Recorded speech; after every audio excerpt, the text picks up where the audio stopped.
No, that's too big.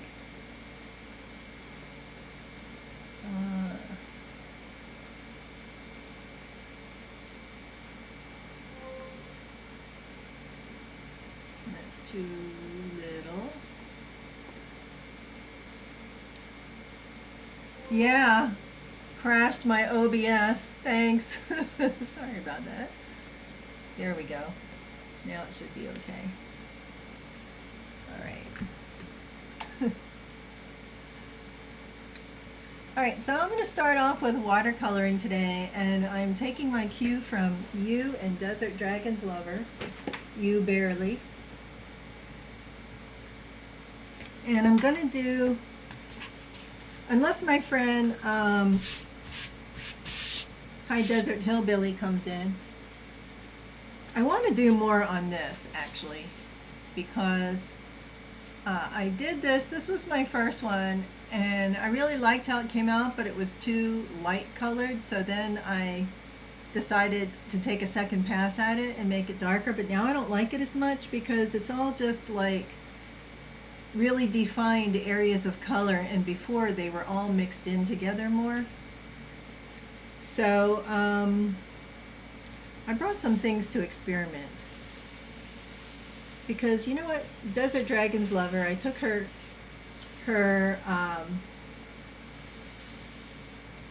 advice to heart, which is, if you're afraid of messing it up, do it anyway. If you mess it up, just make another one, right? And when you're a beginner, and even when you're not a beginner, you kind of got to take that good advice to heart, I think. So I was going to do a bunch of round circles like you guys did and put different things on them. Actually, I wanted to do this thing that I saw Desert Dragons do, where she did some circles, right? But then she did some straight lines. And the way she did it was she put some pigments out. And then she put a stripe of water with a wide brush. And the pigment bled into it. It was so beautiful, and it looked like this awesome, amazing, like alien landscape with 3 planets. It was so cool. But I kind of want to do this now that I have this here. But I think what I'm going to do is, I got a spray bottle with water. So I was thinking maybe I'll just spray some water on here and see if that makes the colors sort of run into each other a little bit more. And I can lift up the paper, but if I do a spray bottle instead of glooping water on it with a brush, maybe it'll make it more subtle. Hi, Desert Hillbilly's here. Hi. Okay, that means I got to do some crochet. All right, I'm going to do this first though, and then I'll switch to the crochet after I do a little of this. Maybe we'll have to do hair sticks next time.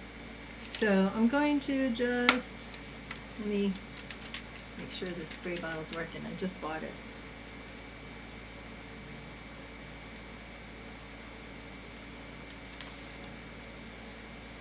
Do you have to open it?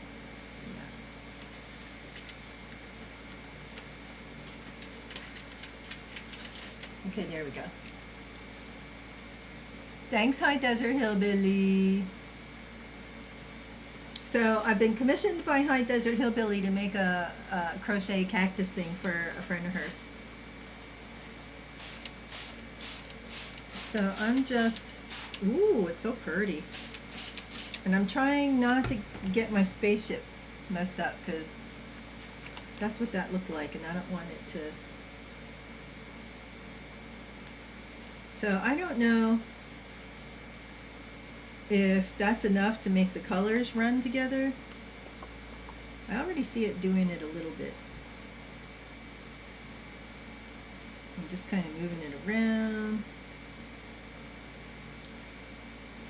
Like, I see the pink and the blue going into each other a little bit. Maybe when it just dried, see, it looks to me like the pink is already coming in a little more down here. I think I do need to add some colors though. I do need to add a little paint. So let me get my paints out. And I've started masking off the sides because I was watching Barely Watercoloring, and he's like, I feel like it looks more like a picture when I do that, and I did. And you know what? You're right. It does. I like that framed effect.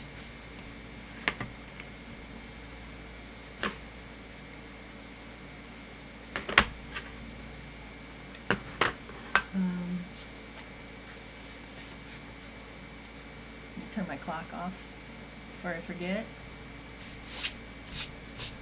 There's like some salt left on over here, and I have to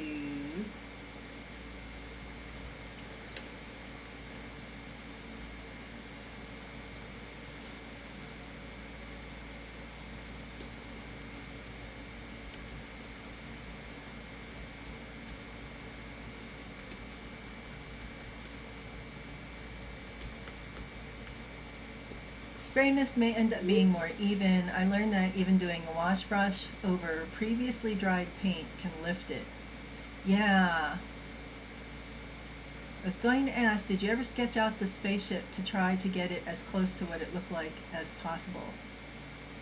No, that's pretty much what it looked like, just like that. The only difference is that this middle part here was a super bright light, like super bright white light, and this part, this horseshoe, was a little more glowy, like a little more misty white light, and this was a super bright white light. So when I saw it, at first it was behind me, and it was just like this, where the horseshoe was a top and bottom, not like it wasn't sideways, it was top and bottom. And I was in my backyard, and it came from the mountain, and it just went slowly right around me, like seriously. But I was inviting them in, so I think that has something to do with it. It went right around me, literally right around my yard. I thought it was like 3 stories high, but as I was looking at the power poles, I realized those are about 3 stories high, maybe, I don't know, 2 stories high, 3 stories high. So it was maybe more like 5 or 6 stories high, a building. I don't know, about ish. But I'm saying it was not high. It was not like the planes, which were 20,000 feet up. And it was completely silent, and it was very slow, and it went this way, like around my yard, sideways, very slow, completely silent, like slow and deliberate, like it was showing itself to me. And then it went to the front, and I had to run through my house to get to the front, and then it like followed my street till it was right in front of me, because it came out like the side between my house and the next house, and then it followed the street till it was right in front of me, and then it like made a hard 90-degree turn and went that way, which was awesome. All right, let me get some brushes out. Yeah, and you know, I have seen another one since then, but that one I can't be 100% certain like I was this one. And the other one was just simply a white light, just a very bright white light, no horseshoe around it, and it came again from behind, and it went like across my yard, and it wasn't very high up. It was higher than that one, but it wasn't as high as the planes, and it was again completely silent, but it wasn't close enough like this one that I can be totally sure that that's what it was. Where's my purple? Purple's so dark until you get water on it. It looks black. And of course what I want is more pink. You know what? I like this big brush. And you know, Desert Dragons also had some really good advice with get used to the equipment you have. Don't sit there and be like, you know, because you guys are using like real brushes and things. And real paints. Like, when I say real paints, I mean the kind that come pigment in the little squeezy tube versus, you know, these little things. Like what you showed for kids, right? But that's okay, because I didn't want to invest all that money not knowing if this was something I'm going to really pursue all that much. That's wild. I'm mildly jealous, but thrilled for you to get to experience that. Yes. Thank you. I know, it was like a dream come true, honestly.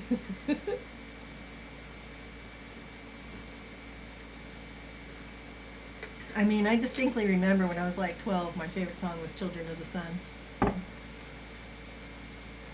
Or however ish old I was when that came out. So, I like this brush. Oops, where'd I put my paper towels? And I don't care that it's a lot.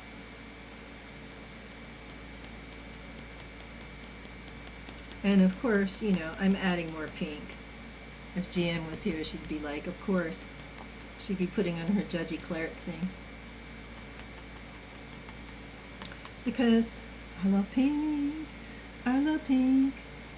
What can I say? I love pink. Like, I like up here. Although, it is kind of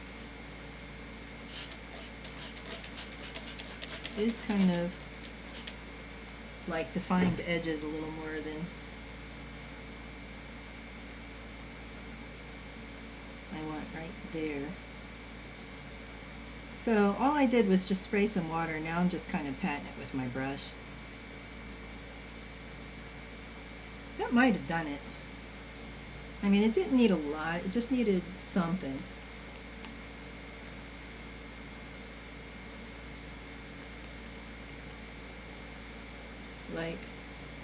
Like these harsh edges here.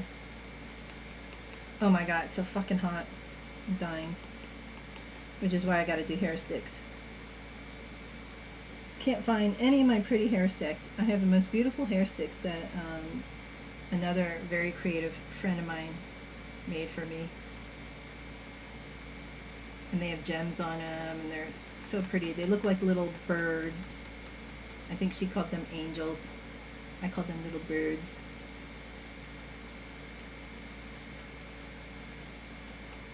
Right, that obviously needs more purple.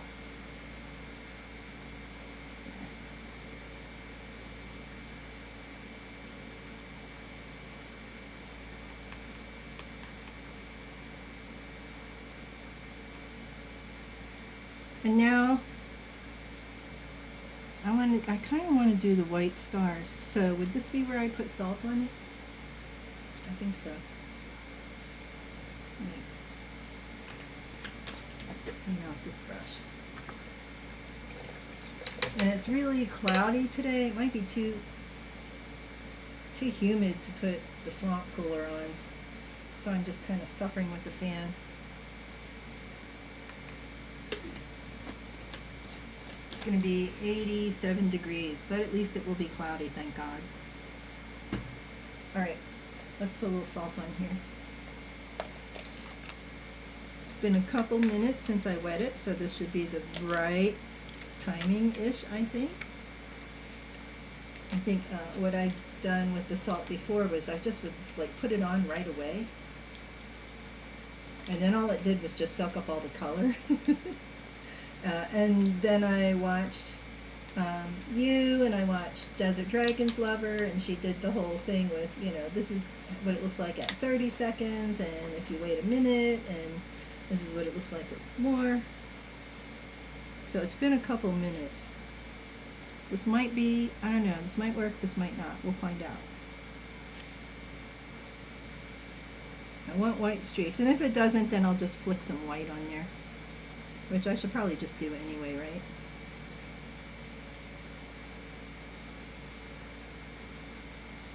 But maybe I should wait till it's dry to flick the white on. Because I don't want the white to be... Oh, you know what else I was going to try? I got some canned air here. I thought, you know what? Maybe I can blow it around with some canned air. I agree. You do what you can with what you have. Just because I'm using nice supplies sometimes doesn't mean I'm a professional. just like using cheaper materials doesn't mean the art can't be stunning and of high quality. Yes, I agree. All that matters are the results and if you, the artist, is happy with it. Yo, seriously, the salt appears to have some serious dependencies. Too early soaks up the color, too late and it dries and does little to nothing, right?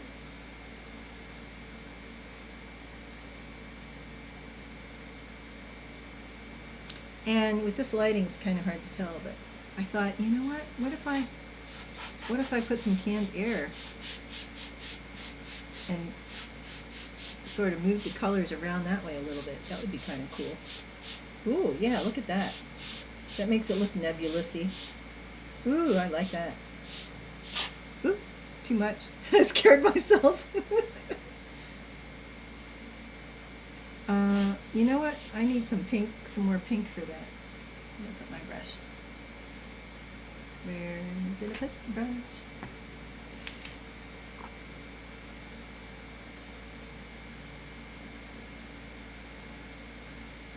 This brush doesn't work all so much anymore. So I'm gonna do that with some pink, like right here. Put a bunch of pink.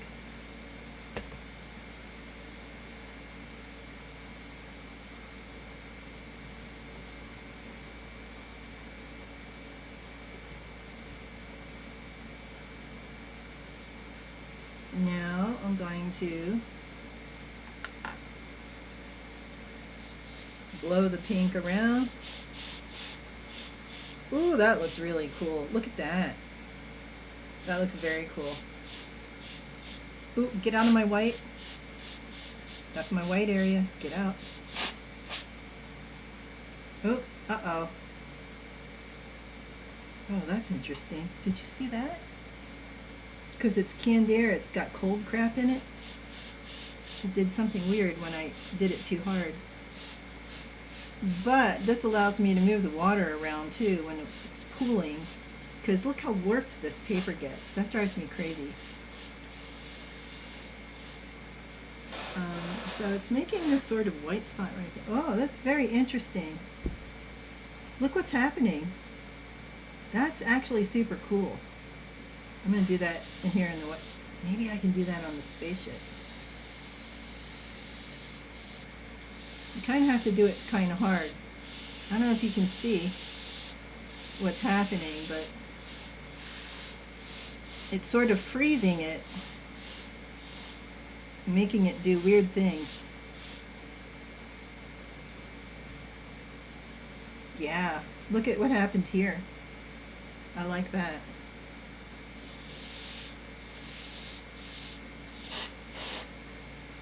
There, see, it froze. Look at that. Look how cool that is. That is super cool. Now, it's melting. Does it actually do anything? I don't know. It looks cool when it's happening.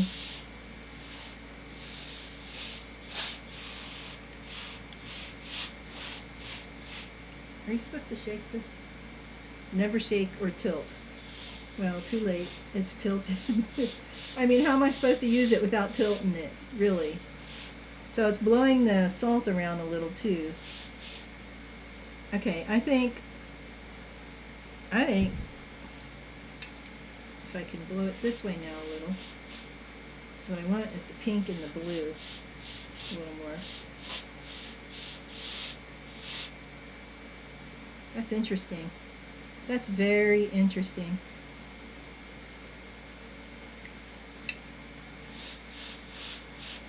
So, you know what? Let me take a little pink and put it like here in the corner. And then blow it up this way.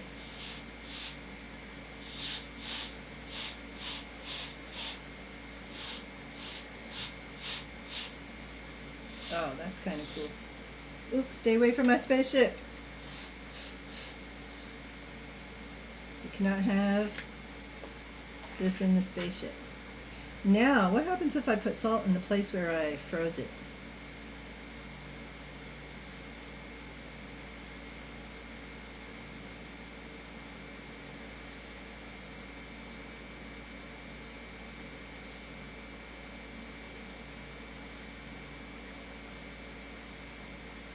And then I brought some eggshell too, like calcium. I have this finely ground eggshell. But the thing is, what I found when I tried it once before was it got stuck to the painting. So I kind of don't really want to try it right now. You know what? I want to put a little more right in this one spot here. Maybe right here. All right, and so that's done. We're just going to let that, we're just going to sprinkle it around and see what happens. Oh. Oh, I like those little streaks from the air. From the canned air. God, gotta love canned air, man.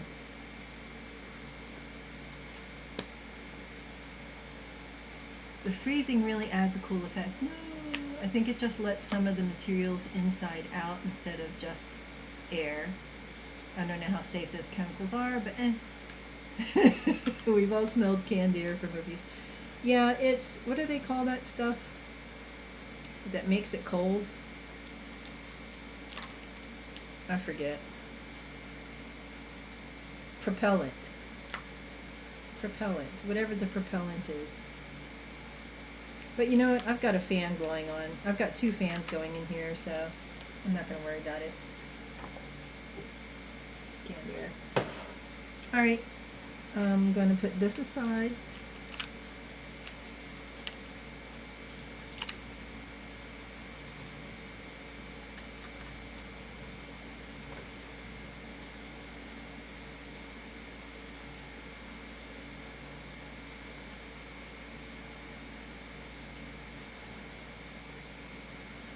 And I'm going to, ouch, sweep up all the salt off my workspace. And I just put cardboard down over my desk, basically, because this is the workspace that I have.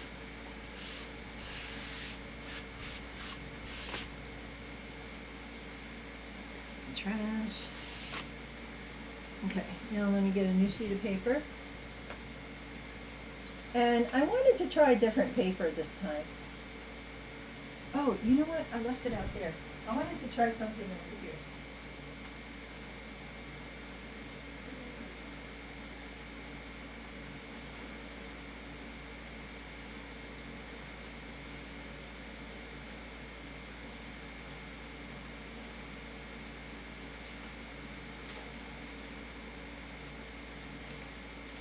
So, I order from Amazon a lot, and something came in one of these bags, and I thought, my little mind was going, I wonder what paint would look like on that. So I'm going to get to the inside of it, and I'm going to try it on this.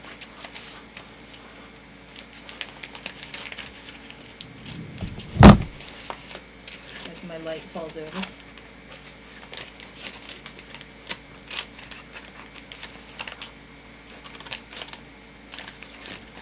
Stuck? What are you stuck?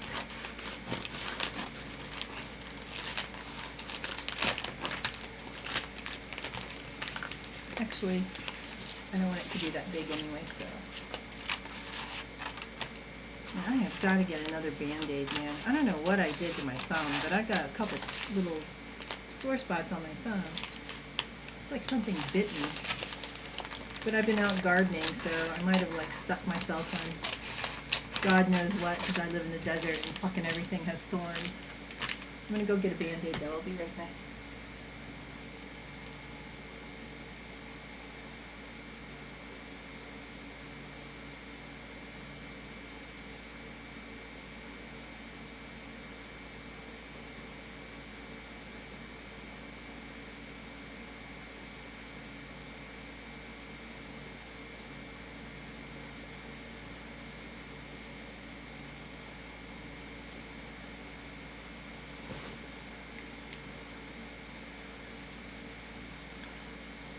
So I'm going to, like I said, put some watercolors on this.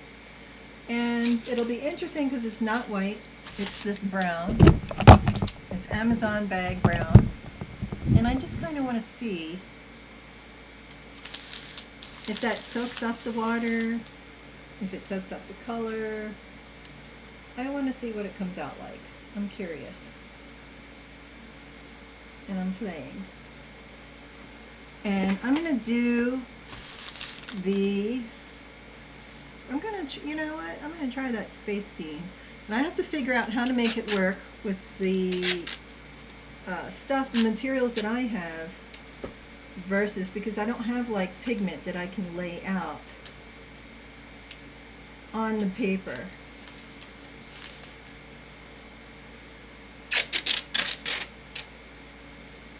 To then put water on. I just have, unless I can figure out how to dig some pigment out of there maybe. So it'll be fun to see what happens. I think it just lets some of the materials inside. Oh, that's just the same messages before. I'm glad you like your present, Bearly. It is, in case you didn't know, it is a water bottle holder. And it's yarn, so you can put your 32-ounce travel mugs in there as well. And if the shoulder strap seems a little short, don't worry, it's yarn. It'll stretch when you've got the weight of your drink in it. And if it's too long, just wear it cross body, like a cross body thing. I like mine to be a little bit long. Oh, that's not very, let's see. There we go.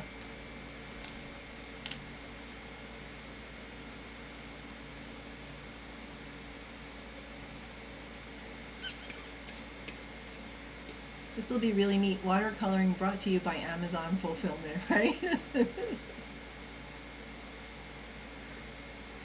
Great, can't wait to use it, yay.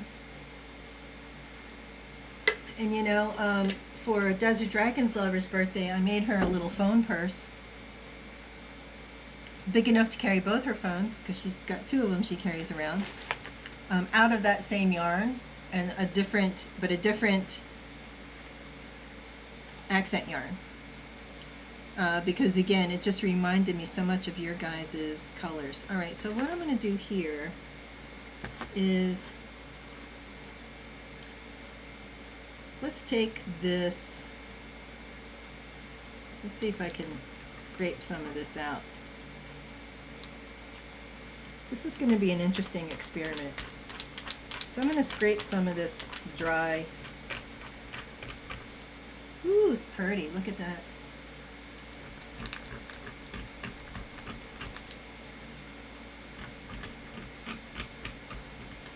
I'm just going to put these colors out. So I'm doing this really pretty bright blue.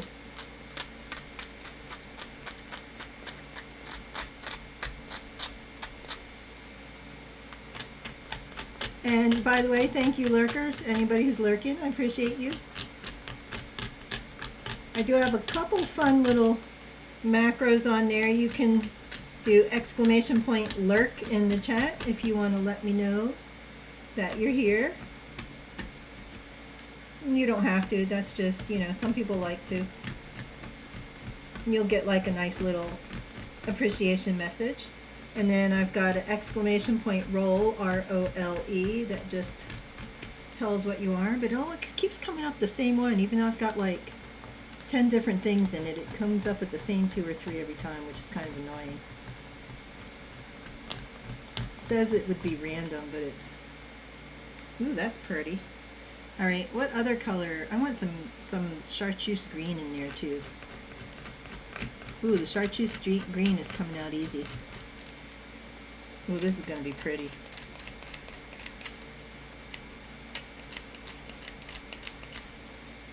Oh, this is going to be so cool. I have a feeling. I mean, I don't know.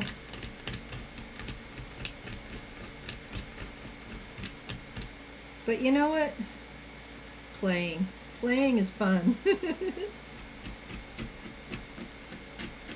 What other colors do I want in my alien landscape? Maybe that won't turn that into a muddy brown, but if I go a little, you know what, let me just get the pink off my brush. I might as well just do it here because I like pink, so I want pink in everything. Right.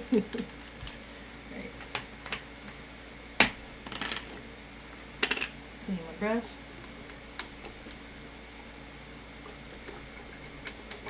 Ish.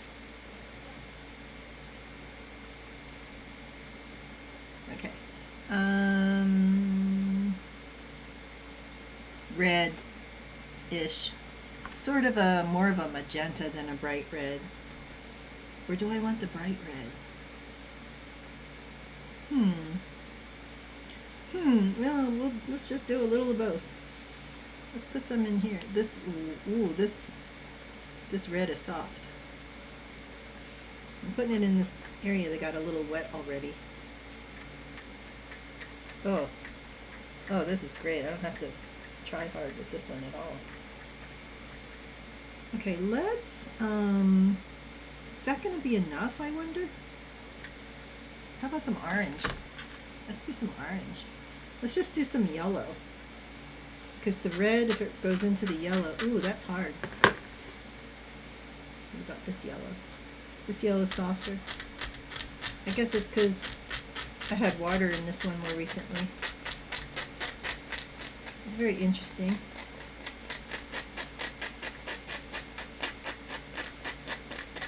I think Desert Dragon's lover would be proud of me.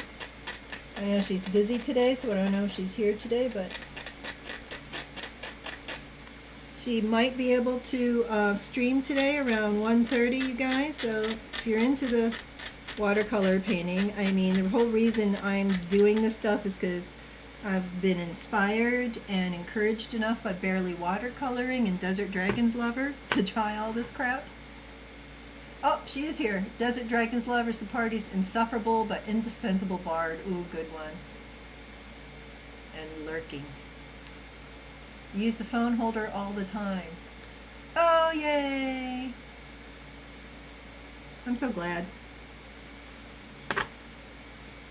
And then in the sky, let's do some purple, which I just recently, ooh, okay, that works. Okay, so I had water in it, so it's really coming out very clumpy. Hey, can I do a circle like that? Let's do a circle.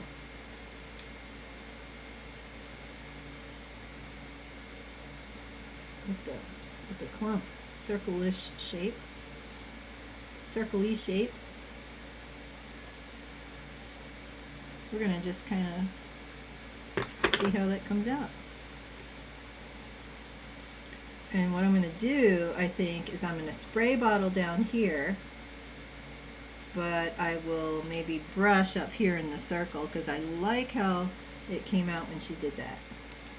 Although what I've seen Barely and Desert Dragons do is they actually dipped like around like a lid or something and do this after they dip it in their pigment. I don't really have enough pigment to dip, so I want a smaller circle. I wonder if I can, here's something.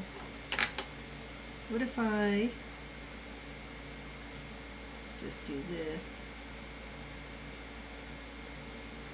Maybe I can fake it a little bit. I don't know. We'll find out.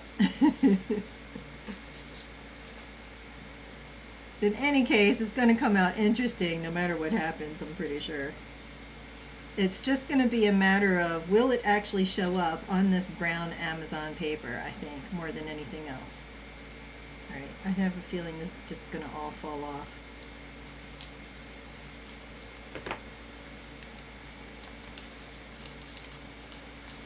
Yeah, that's okay. Well, that's kind of a nice effect too. So I'm just going to scrape it around there. All right, this is enough for now.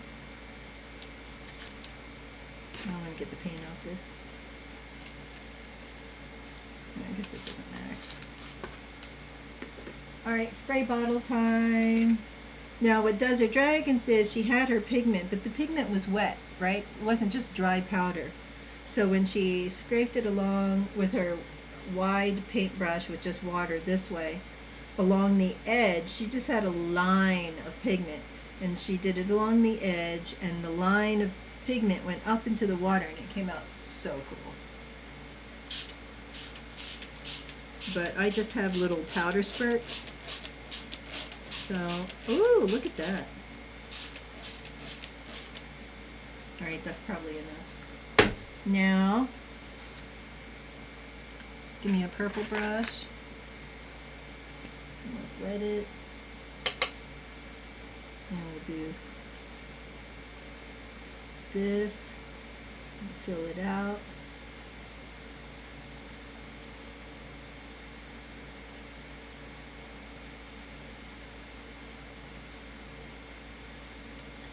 And then, where's my spray? Let me do some canned air on there. Give it a little, couple little, ooh, look at that. Ooh, ooh, look at that. Ooh, that's cool. Oh, that's very cool. Oops. It's because I'm tilting it. But how am I supposed to do it without tilting it, right? I don't know. Oh, but it's very cool. Kind of, you know what happens when it gets cold like that? It like dries it right away. Look at that. That looks very cool. I like that. That needs some pink in there. Pink or blue? Maybe blue. Maybe like a darker blue. Now, this is kind of a mess. I don't know what to do with that, but we'll figure something out. Let's do this color blue.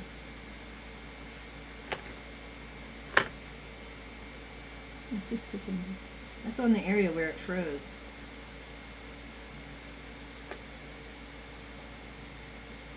I'm making a mess. Good old Amazon gives me cardboard for my workspace. Gives me brown paper. You know, I kind of like it. Kind of like this brown sort of background. Look what's happening here. It's making, it's not watercolor paper, so it's just kind of absorbing real fast, and it's getting all wrinkly because it's wet. So what if I, oh, this is like my new favorite thing.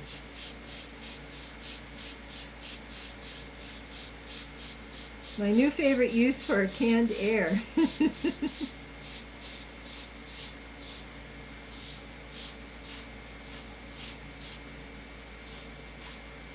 And I kind of like these rivulets of color. So it's pooling right here. Now can I'm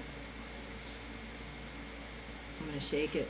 I'm not supposed to shake it. But when I tilted it was when it came out cold like that.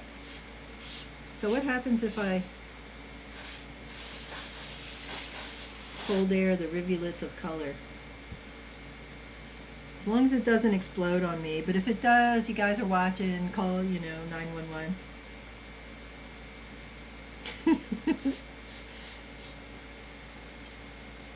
Wow. Ooh, love the texture. Barely Watercoloring says that is wild. I'm betting any you have used before and got wet, expanded, and then dried in expanded form, so was less compacted. Any I've used before and got wet, expanded, and then dried. Any what I used before. Love the texture. Ooh, wow. Abstract baby. Yeah, abstract baby.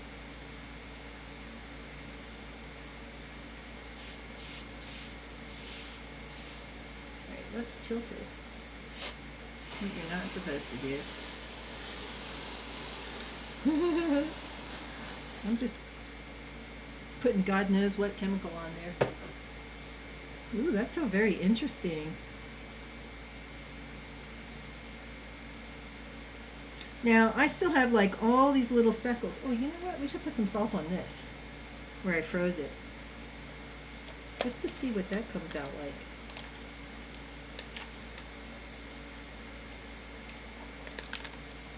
So like I still see powdery things. And is that because I used the air thing, or just because I didn't, push it around with a brush?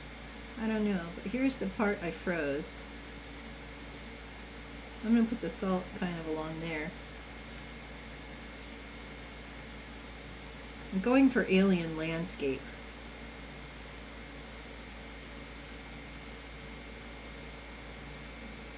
Is that, that's like, it's just not really wet right there, I think. I'm not sure. I think that it did kind of freeze it, and then this is what happens. But I like this. This is my favorite part of the whole thing. What happened right here.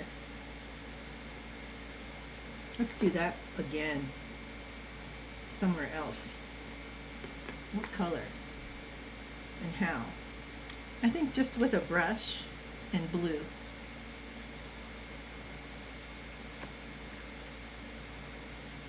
And we'll do it like here.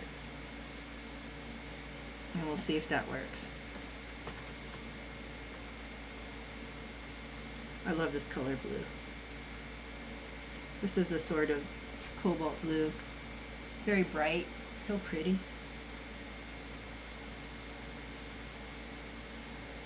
Now, doing this differently because I didn't scrape it off and make a circle, but I'm going to use the air,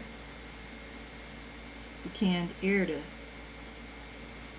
see if I can make it do this again. And this still has, see, there's still some like little clumps. So I don't know how necessary the clumps are. Oh my God, I'm so hot, I'm dying.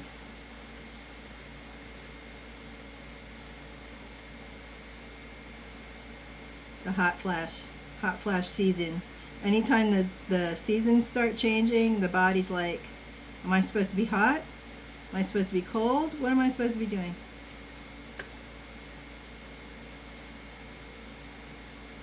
All right, let's do that. And let's get the canned air again and see if we can duplicate. Whoops.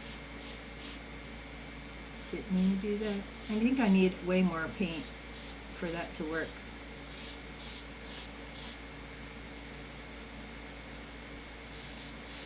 So I'm going to have to scrape out some clumps in there if I can. Which I should be able to because it's wet. But also, I started out with this on dry. Look how dry it got right there. And this is like completely wet now.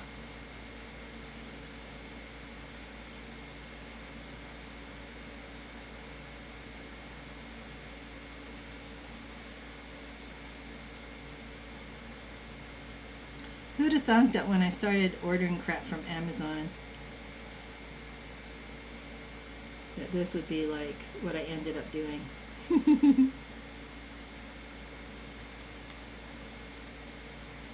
So now I'm just putting a lot more pigment.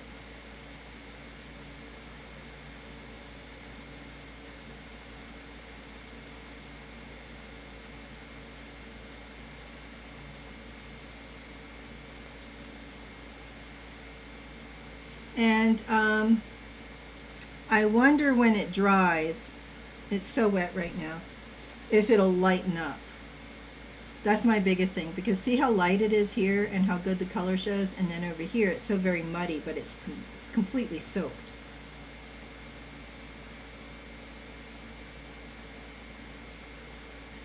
Now I think that what I did was I actually put some water on there.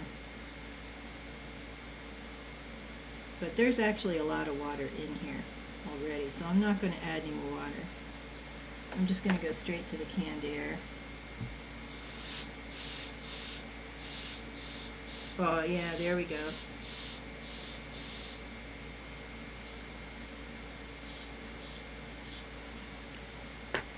I like that. I like this effect.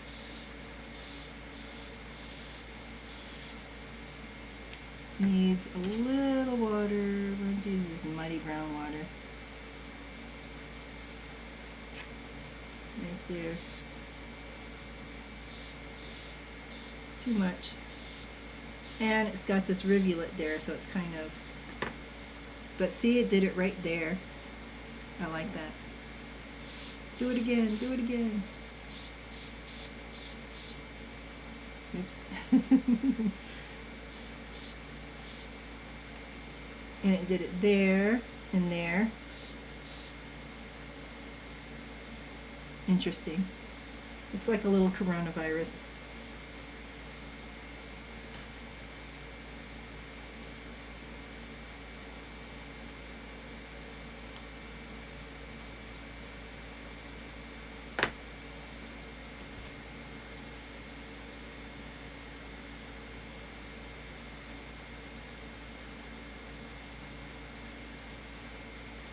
Blocking my light.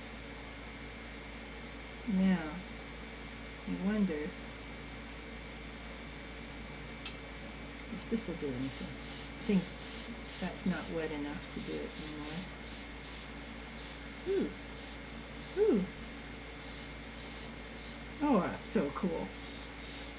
I'm having too much fun.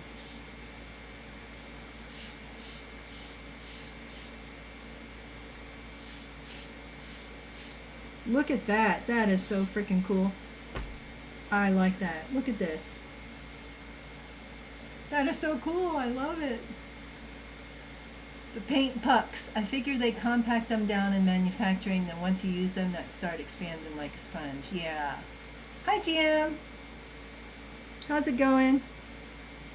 Thanks for lurking. Our resident judgy cleric. I'm just, honestly, right now I'm just moving this water around a little. Ooh, I got some red pigment in there apparently. I don't know where that came from. I want more of this green. More of this chartreuse. I'm going to just scrape it into some of these wet parts. See if that will like sort of soak it up and turn it into a pretty color. You know, I'm going to put a little water in here.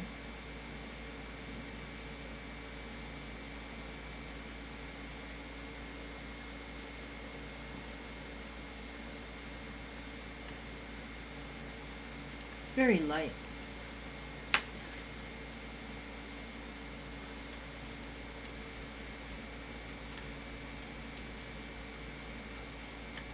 So it's different when it's dry, it comes out very powdered, and then when you wet it, it's a little more, you know, the softer it gets. So that's interesting to play with. Now let's just get you in there though. It's sticking to my thing instead of falling off.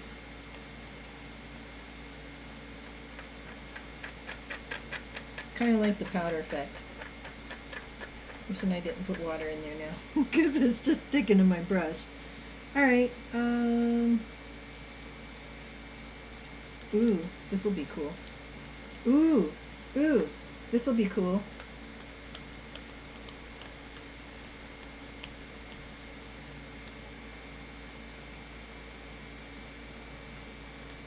So the next thing I'm going to do is what time is it? 9:59.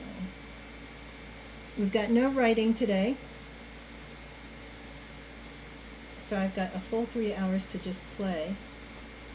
I'm going to do the first half of it's going to be playing with painting, and then the second half I'm going to do the crochet. I need a drop of water on here.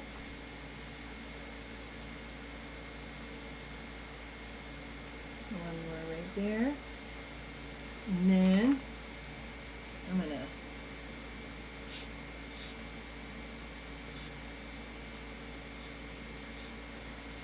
need to break it down a little. It's just too clumpy. And now let's see. So it's got to be like the right consistency, because if it's too liquidy, it doesn't really do it right. But if it's too clumpy,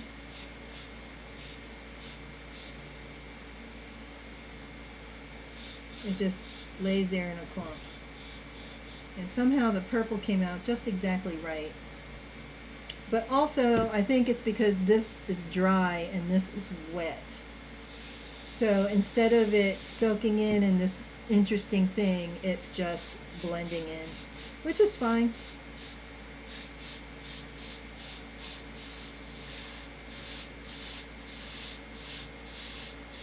Ooh, it is doing really cool stuff where it's had a chance to dry off a little.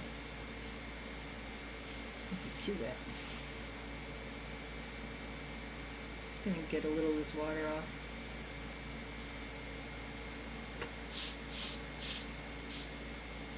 Oops. Oh, see, now we're getting somewhere.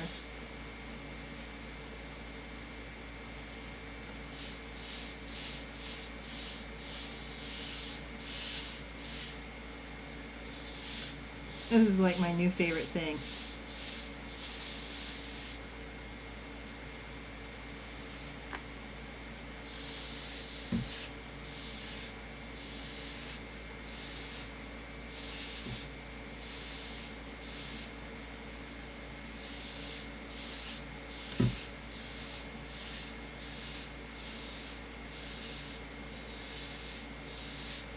Making all these little like rivulets, which is very cool.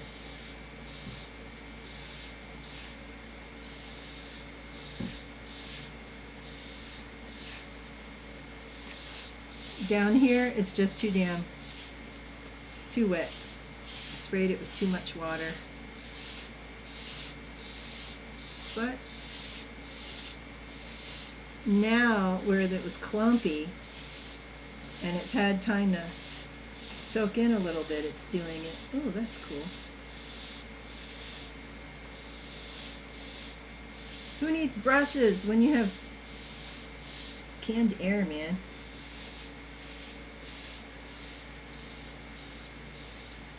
Get in there.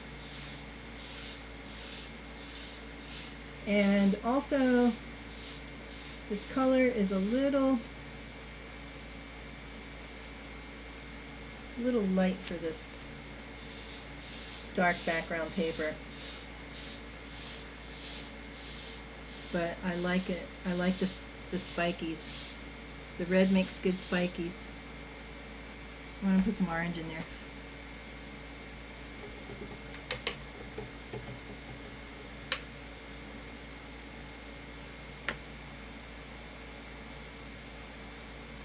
So the trick seems to be the consistency at which you put your stuff on there. It has to be kind of thick, a little bit thick.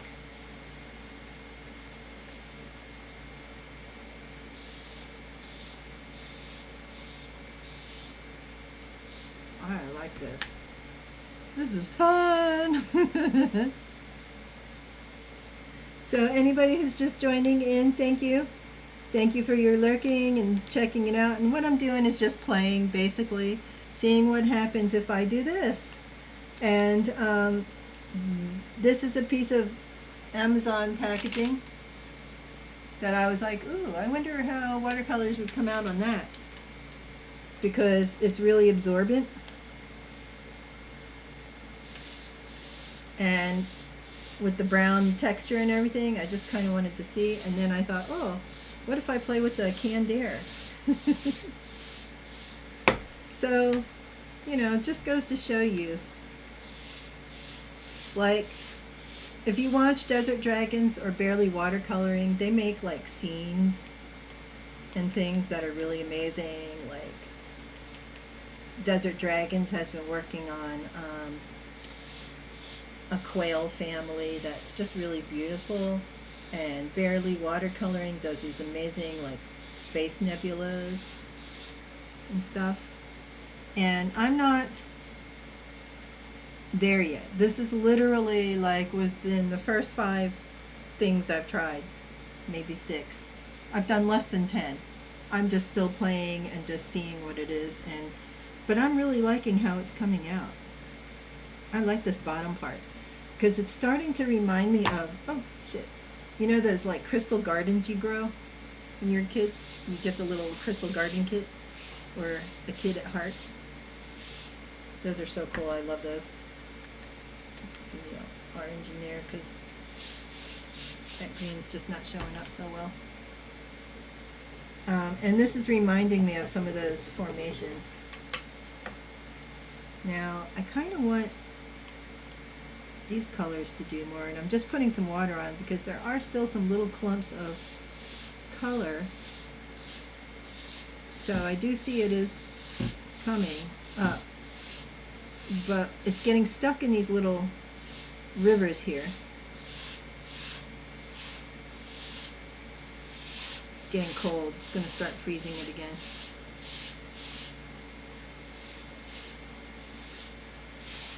And then also, you know how when you use canned air and it'll go for a little while and then it'll decide it doesn't want to go anymore for a little while and you got to set it aside and use it again later. Oh, that's kind of cool. That's kind of what's happening.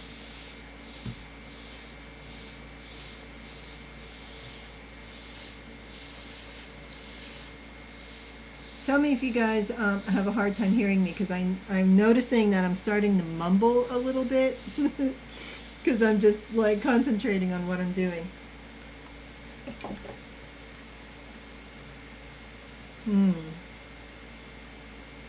That's pretty cool. And now I want to try something else. So what I like that Desert Dragons does is she experiments and she puts stuff in, and then she takes like a thin black or dark color and like just draws shit in there to make it. She just like uses her imagination and like, oh, this looks like this, let's just draw this. Which is really super cool.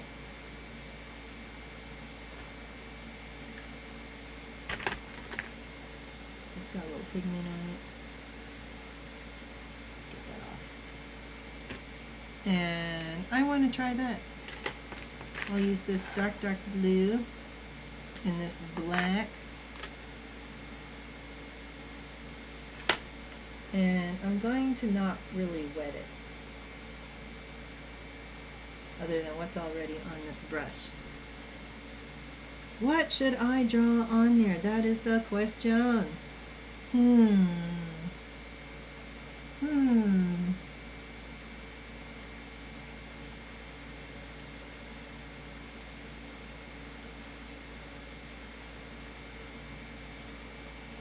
course, there's fuzz on the brush.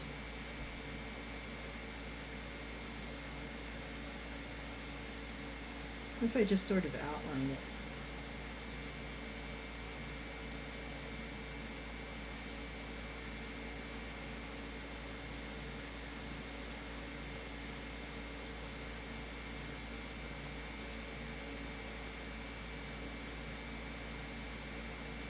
So what I see here is like the Tower of Sauron.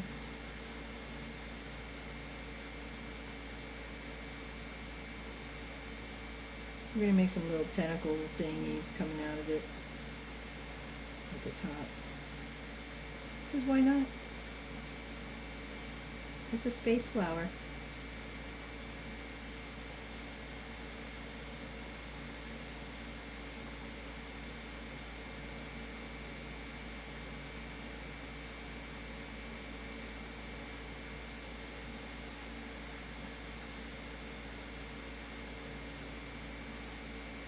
And these guys are going to all have a little point on the end.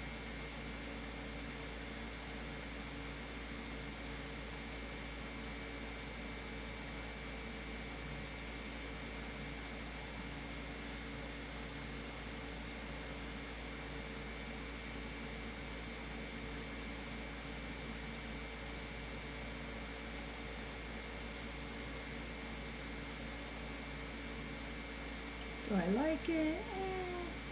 I don't know. Meh. Take it or leave it.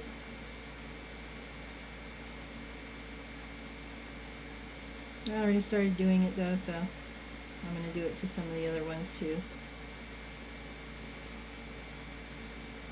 Space cactus. This one's a space cactus.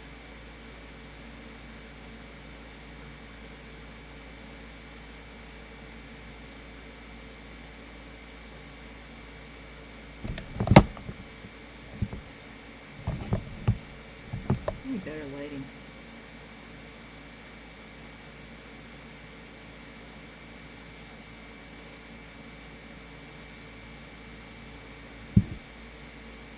And dun, dun, dun.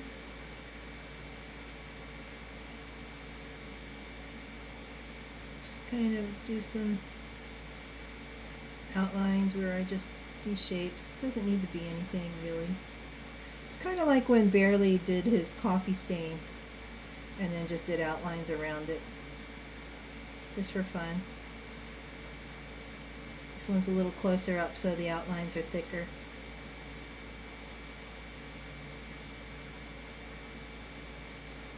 I don't want to overshadow those though. In between the orange, oh, so hard. Okay, we'll just do it at the top of the orange.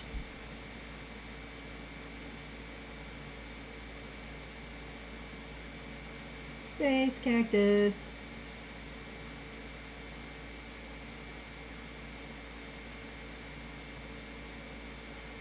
Yeah, this one's a space cactus for sure.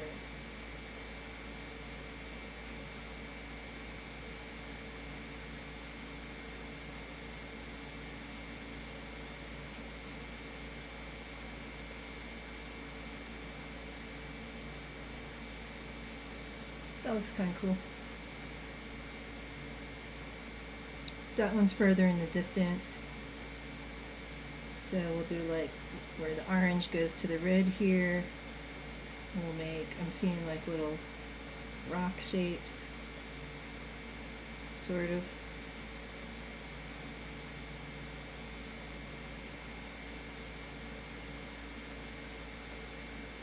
We'll make these lines thicker just to make it look like it's in the foreground.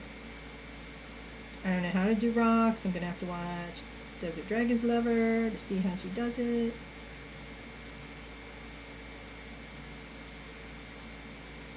Doesn't matter.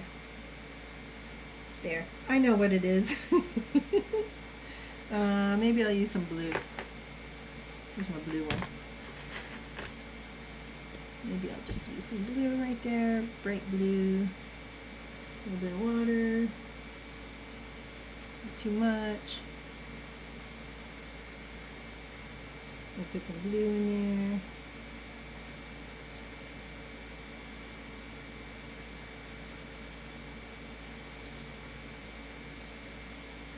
Now put the orange back.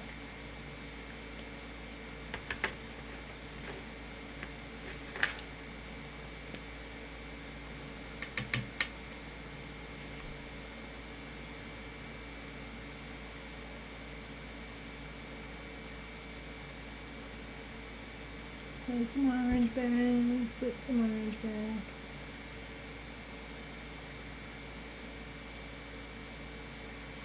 Yeah.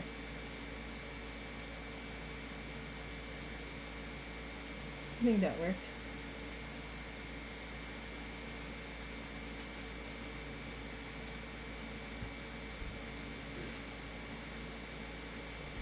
That's so cool looking. Thank you. Hi, Tricky. Thank you. It's going good. Tricky, when are you streaming again if you're still here? Let us know. I miss your streams. I need a relaxing Tricky stream where you're doing all the work and I'm just watching.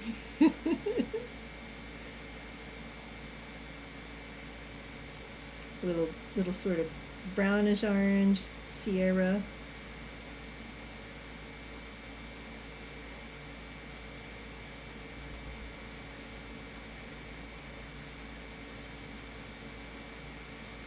Okay, I'm liking it. You know what? I'm gonna take this darker orange, this sort of like burnt orange. Make a couple stripes in my orange.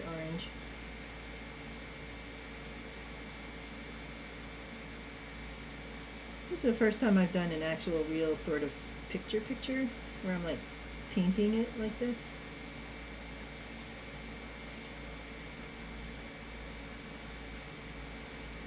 And then I've got pink here, and it's sort of crystal-y. How do I make crystals?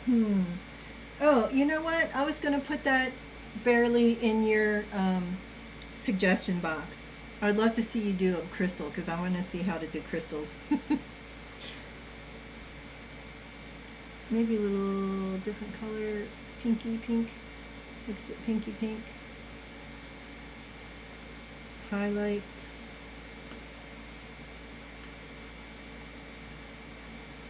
My pink is going to run out before any of my other colors do, I can tell.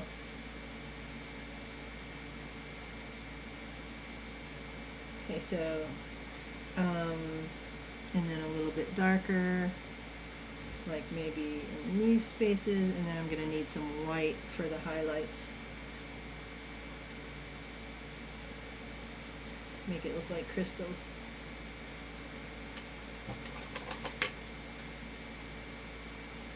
And then white, what do I use for white? You know what, I'm going to try this brush. This is a little different, but I want to try it because I haven't worked with this brush yet. And I'm going to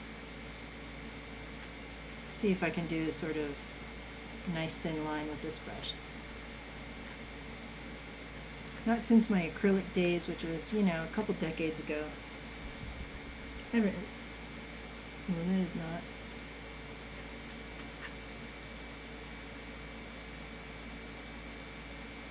It's not going to do what I want it to do,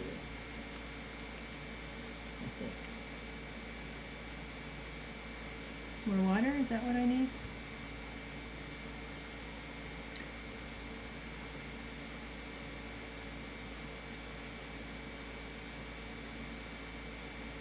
Yeah. I don't know how to do the crystals. I should pull a crystal out and look at it. It's not like I don't have a million of them right here on my desk.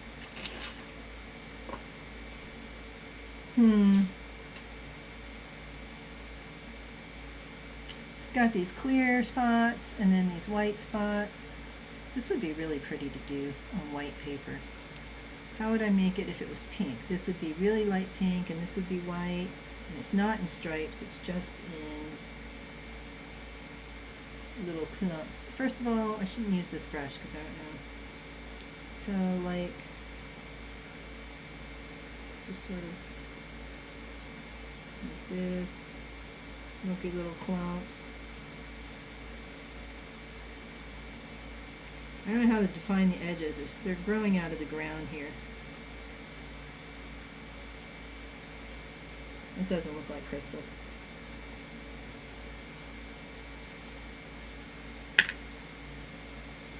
Sometimes I just want to go and take these to Desert Dragon's Lover and be like, here, fix this, make it look like this. But you know what I do want to do since I'm here? I'm going to put some of this white in here. Oh, you know what this brush is good for? I think putting just the right amount for the canned air. Where did I put my canned air?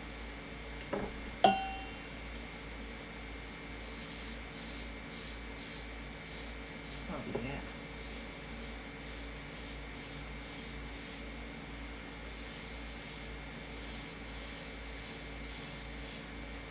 It's not what I was going for. I don't care. It's cool. I like it. I think what I'll do is just maybe put a drop of water on there.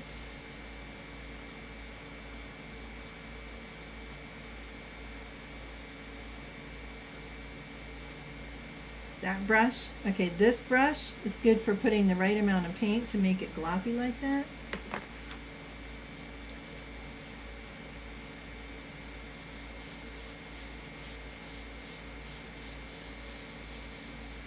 Now the white doesn't seem to like react the same as the other colors.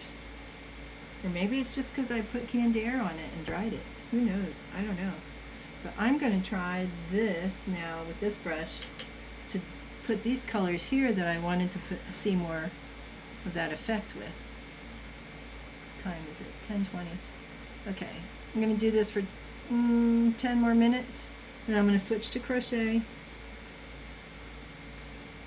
Let's see if we can get this color that I really wanted over here.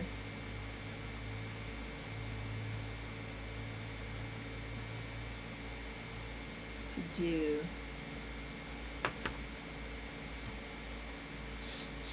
Oh, yeah. Now, that may be also because the paper started to dry out. You know, there's not just like rivulets of water anymore. But see what I learned? I learned that when I want to do that, use this brush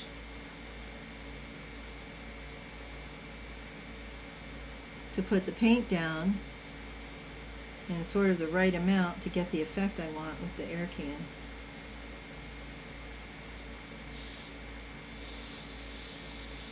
That way, go that way. Right, now it's just drying it. It's not spreading it. Does that mean I need a little more water?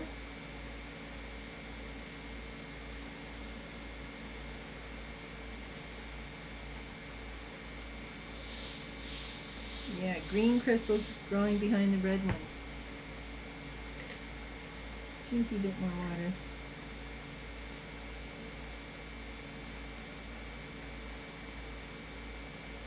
Let's get those green crystals growing.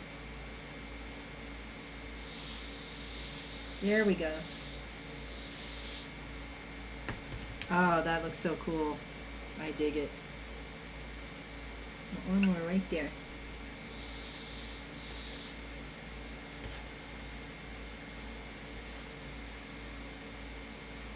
Look at that beautiful mess.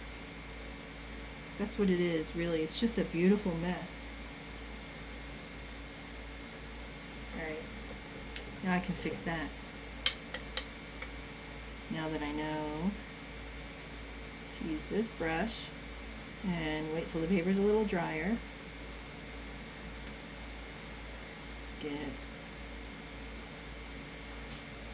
right amount of paint on. That's not enough.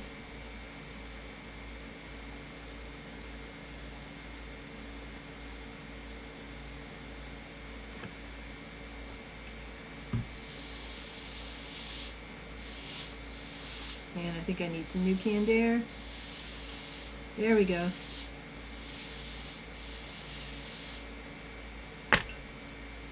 The pressure is going on the canned air.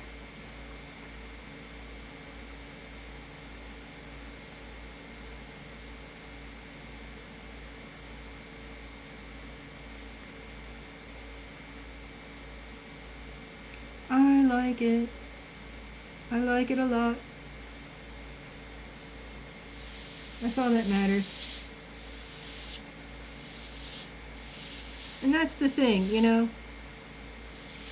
To anybody who's out there and thinks like, oh, I'm not an artist, I can't do that. You know what? Yes, you are, and yes, you can. Because you don't have to be able to draw a picture or whatever. You can just play. And the only thing that matters is not what other people think of it, but what you think of it. Did you have fun making it? And do you like it? And even in the end, if you don't like it, it's still really, did you have fun making it? That's really the most important thing.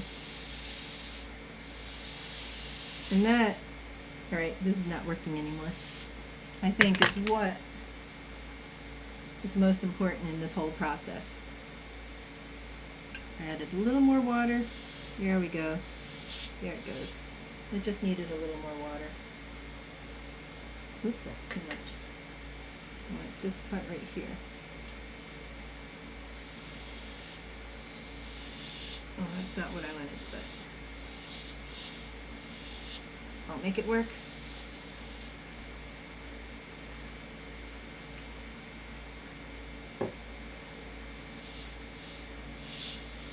Trying to get it to go right there, but it just keeps wanting to follow the stream it already made.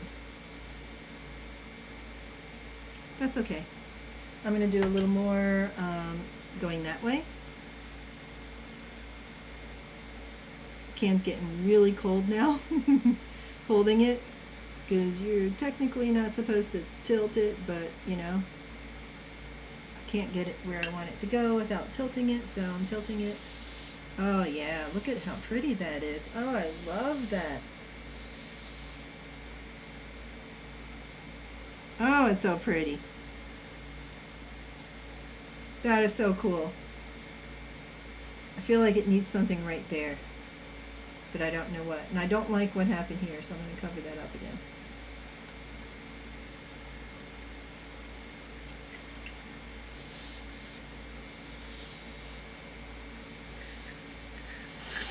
Oh, shit. That's not good. Oh no, did that ruin my thing? Don't ruin it. Look, it's freezing. The glop of whatever stuff is in there. Glop of propellant came out. Okay, on that note, time to clean up all my painting stuff and get started on the crochet. Let me put some shout outs here. It's a good time to do shout outs. Good time to go get your snacks and things if you're so inclined while I switch from one to the other. So I'm going to say, now High Desert Hillbilly is not a streamer, but I shout out my non-streamers anyway because I appreciate you guys for watching. Oh, that's interesting. It didn't do the... Let's see, did I do something wrong? Let's try it again. High Desert Hillbilly. Oh, it doesn't do a message. That's interesting. Okay. So thank you, High Desert, for checking it out. Let's do Barely. Watercoloring. Who is a... Oh, my shout outs aren't working. Look at this. It's not doing your stream. What happened? I didn't change anything. Do I need to make it a capital S? Capital L? Let's try that again.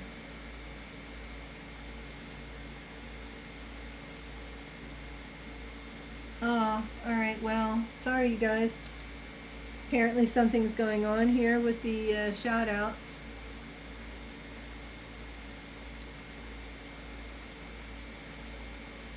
Let's do Desert Dragon's Lover next.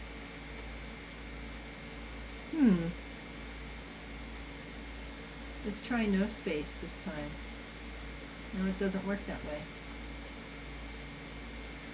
Wow, okay. And then we're going to do GM. So GM and High Desert Hillbilly, they are lurkers and watchers and fans. Thank you so much. And Desert Dragon's Lover and Barely Watercoloring are both amazing watercolor artists. So if you're into watching watercolor stuff, like I'm playing here like this only because I got the confidence to do it, and a couple of, you know, like how-to things from watching their streams. And if it weren't for watching their streams, I wouldn't be on here playing like this, having fun with watercolors. So I highly recommend. And Barely will say he's not an artist, he's just a hobby person. But you know what? Art, the actual definition of artist is someone who does it for a profession or a hobby. So you are definitely a great artist, Barely. And since the shout outs aren't working, giving their stream, just click on their name in chat and you'll get a little pop-up box that will give you their link to their stream, and actually you can just follow them right from here. You don't even need to go to their stream because they're not streaming right now. But Desert Dragon's Lover may be streaming later. Barely streams on Mondays and Thursdays at 4 p.m. PST, I believe is the time. Alright, and I like this, and I kind of like what's happening here now that it's, you know, been messed with. I like what happened here.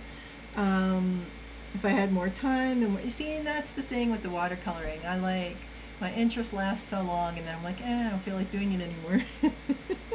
But what I should do, potentially, maybe not should, but could, take some thin black, go around this, but then, you know, I can do that next time. And then do some more of this, because I kind of like having this outline and then this coming out of it. I sort of like that effect. And this is so bright now that it doesn't look like it's behind the red because it's so, because it dried. And once it dried, that color green showed up a lot more. You can see here, this was all actually that color green too, but it got too wet when I used the spray bottle. So the way that I could make it look like it is further in distance than this is to thicken up the black line around here, because you see here how thick this is? That's what makes it look like it's in the foreground. And this makes it look like it's in the foreground because I did thicker lines and I did darker colors. Yeah, this, not happy with that. I was going for the crystal look. That just didn't work. So, whatever. There. It's better now. I just wiped some off with a paper towel. I actually like it better now. And then maybe brighten up the red and the orange in here again, because this is so vibrant compared to this. And then the other thing I could do is go around the edges here just with a paintbrush with a little bit of, tiny bit of water to fuzz out the edges, because then it'll be like atmospheric haze, and where this is a sharp edge and this will be a fuzzy edge. So, you know what? We'll save that stuff for next time. And you guys have got me into doing watercolors more and crochet less, which is fine because we're going into off season here, and so the tourists aren't really coming and buying stuff. And I don't need any more stock right now. Oh, there it is. So I'm getting a little break from that. But I do actually still have another crochet project I want to work on, which I should do now when I don't have to make the cactuses. If you remember, like, you know, a month or two ago, I was making cactuses all the time because it was tourist season, they were coming and they were buying them, and I had to keep making new stock.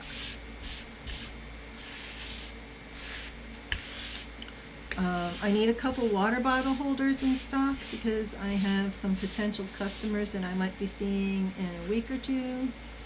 But I think I have a couple of those made. I'm not sure. I might have to make a couple more. I've got some purses already made. Oh, actually, the one shop lady told me she sold one of the purses, I think, or two. So I need to make some more purses. But again, going into off season, it's not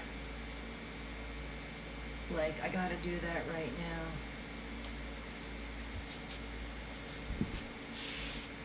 But I like making the purses because they're pretty. Alright, so, alright, go do your thing right now while I clean up put all my paint stuff away, and then get my crochet stuff out. Because again, this one is going to be a cactus. This one is a commission for a friend. Oh, I don't need that in there. Should I put this in there? Sure, why not? And where's the salt? Salt goes in there. A new piece of tape. Because the lid falls off, and then that sucks.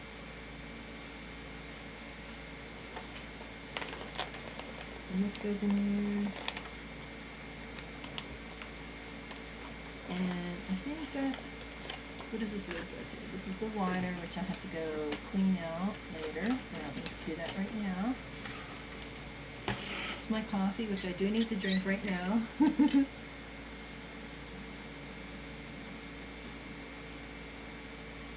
So I am getting the alien landscape that I wanted, so that's cool.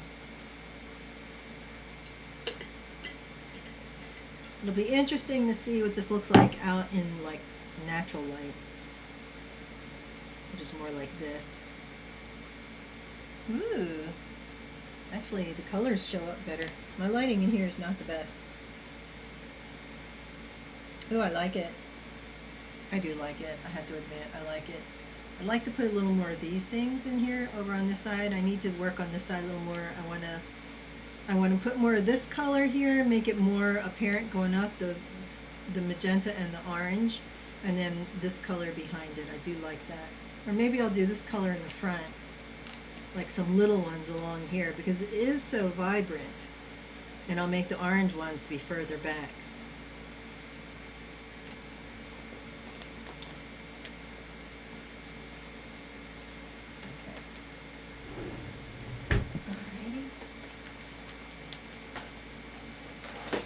So let me put my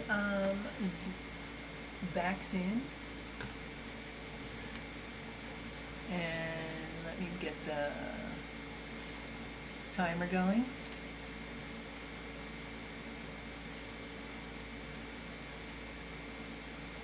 And I'll change the message on that to crochet cactus next.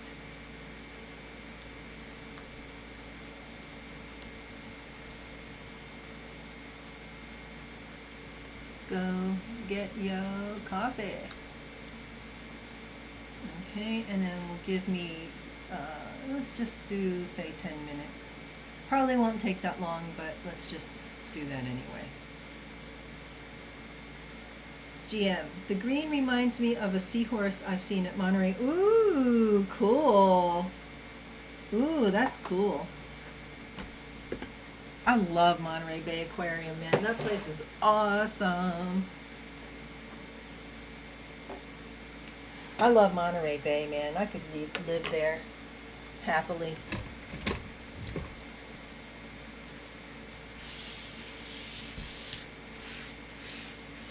It's so pretty there.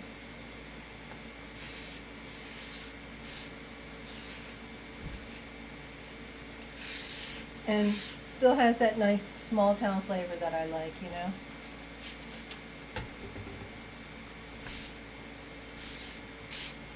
I'm just trying to scoop up some of all the loose crap on this cardboard that can fall on my floor when I pick it up and carry it to the other table. Okay. All right, somebody sing. Ah, there goes my camera. All right, BRB.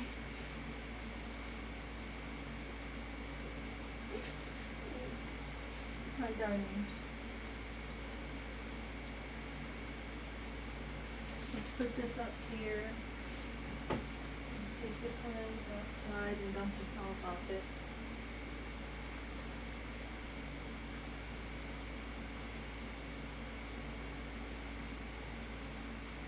I am my belly. Whoop.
Oh my god, it's so dark in here.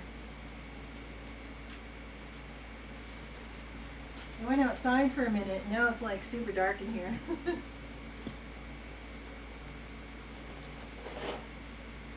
This can go here. This is done here.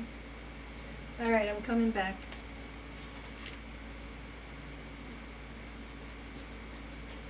Put this here. This can go over here. Well, actually, you know what? Let me put these. This goes here. And go put these in the kitchen. Just to get them out of the way. And the kitchen will go on.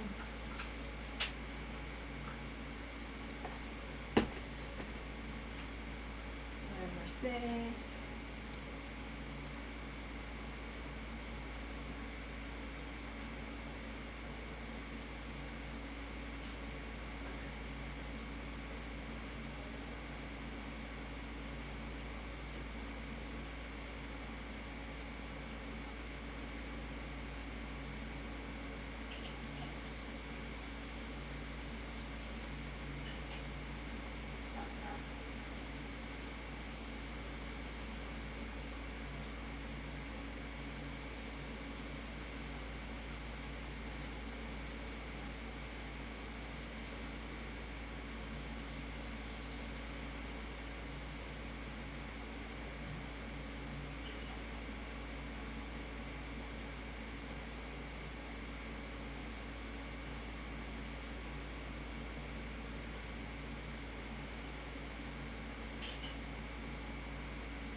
Hey honey, here's your snack.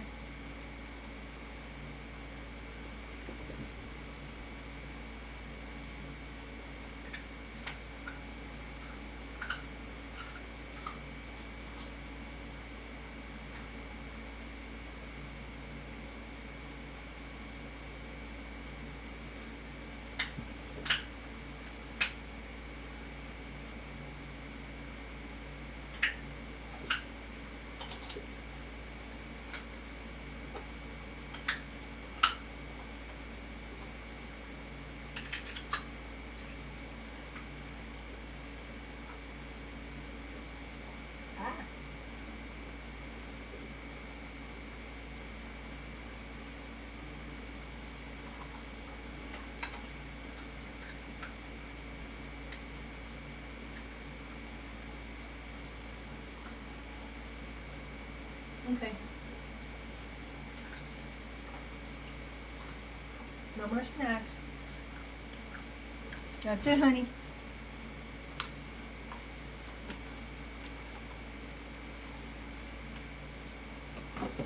I got a snack too. Oh my God. I'm a minute behind. All right, hold on. I'm going to show you something. Turn off the clock. Go back to my crafting screen. Okay. So look at what happened here, if you can see it. Oh, it's upside down. Dang it. Don't be upside down. Go right side up. There we go.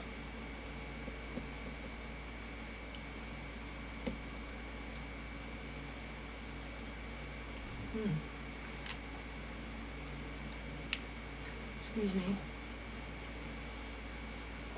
But I made chocolate raisin pancakes this morning. I had one left over. It was a good snack. Okay. See this spot right here? How cool that looks. That was where I had some blue paint here, and then I put some salt in, and then I took the air can and I went that way with it, and it made the blue speckly go into that area, which I think came out pretty cool.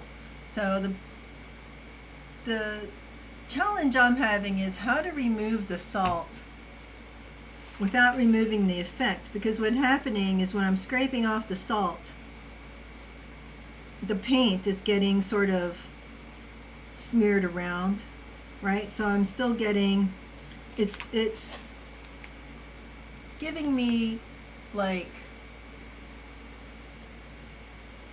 these little sort of speckles, but not as sort of apparent as I wanted it to be.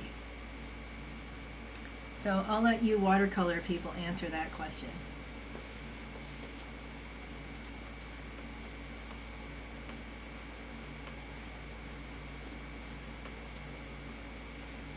All right, now I'm gonna do cactus.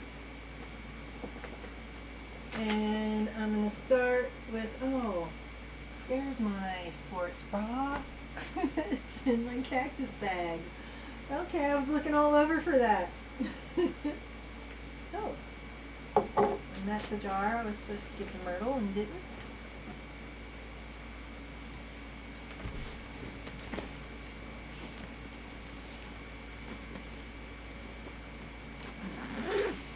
So we'll use, I think, this yarn. This yarn is a very cool yarn. Oh, so High Desert Hillbilly, what color flowers does your friend like? Or we'll use maybe this yarn. This yarn is good for cactus too. I like this yarn paired with, not this one, but, or is it that one maybe? Maybe it is that one. It is the same as this one, yeah, because this one is so thin, and this one looks like it's not thin, but then when you actually crochet with it, it gets thinner, which is kind of annoying. And this is a nice kind of thick one, so I don't need to double strand, but when I use these, I kind of like to double strand sometimes. Maybe not necessarily this one, but these. But these are a nice cactus color, so maybe what I'll do is double strand these.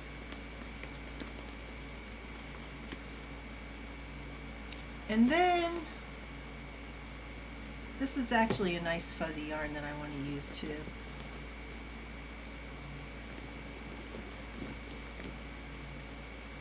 It's not right, it's not necessarily leaving white spots, which I was kind of hoping for, because when Desert Dragon's Lover does her night skies, it leaves white spots. But I think she lets it sit and dry for a longer time, and she knows exactly how long to wait to put it on there. But even if it doesn't leave white spots, it leaves like a little mark of lighter color, because what it does is it soaks up the paint right there. So it should be a lighter color than around it. But then when I'm scraping off, what happens is, you know how like if you have two colors of paint and you take your finger and you rub them together and they kind of smear a little bit? So it's the act of scraping it off is also smearing the paint. And the effect, it's still there, but it's not as vibrant as I want it to be. It's not as apparent as I'd like it to be. All right, let's see. Can I move this over here so it's not right in front of me? Okay, that works. All right, so I'm going to start with maybe instead of double stranding these two, you know what? Here's what I'm going to do. I like these two, and I like the way they look together. I'm going to start with those. And I'm going to use my favorite hook, which is a size J, Susan Bates, this guy here.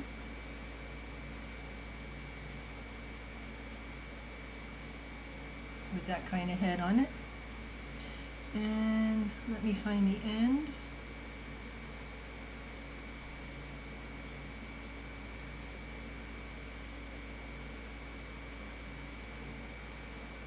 And you know, at some point I have to finish that stupid CD project, the hanging CDs, music CDs, which looks pretty cool. But you know, I just lose interest. Lost interest in it. I made a couple strands. I made what, 2 or 3 strands, and they look really cool. Should I bring that out and show real quick? Show and tell? I think I will, because if I do, that'll make me inspired to start working on it again. Grab that. It's right here somewhere.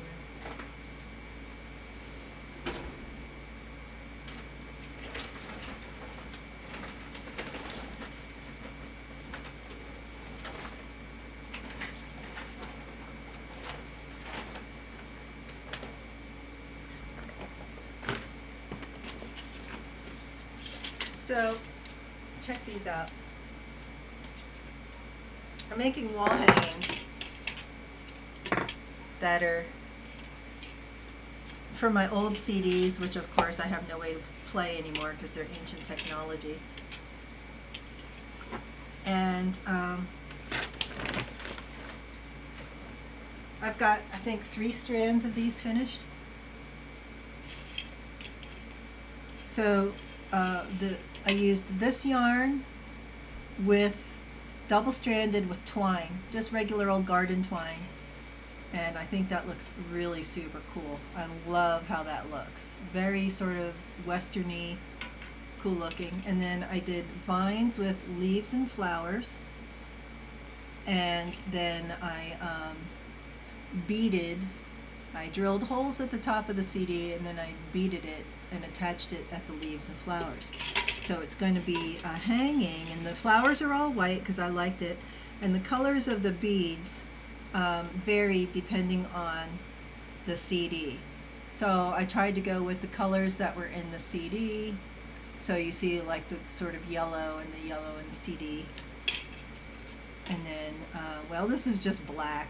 I don't have black beads, so I used blue. And then we've got Jeff Buckley here. By the way, freaking Jeff Buckley, Sketches for My Sweetheart the Drunk. Holy shit, this is such a good album. If you guys have never heard of him because you're not old enough and he was never big enough, go listen to it. Especially, what's the song? Are the songs listed on here? They are not. It's too bad. I can't remember the name of it. It's so good.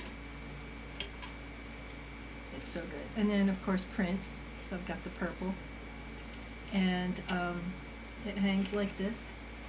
You'll have to look at the little one in the bottom left corner.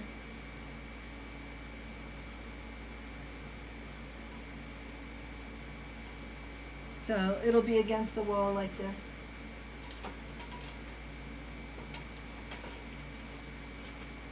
How cool is that? It does look pretty cool. Alright, see? I knew it was going to inspire me to work on that again. I was working on that, and I put it away, and it's been sitting in there for months now. And I have a nice branch from the pine tree out back that I'm going to hang them from. So it'll be super cool.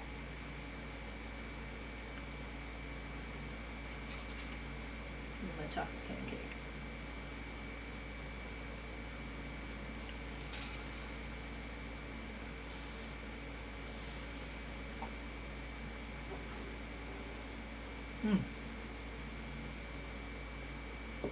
Oh shit.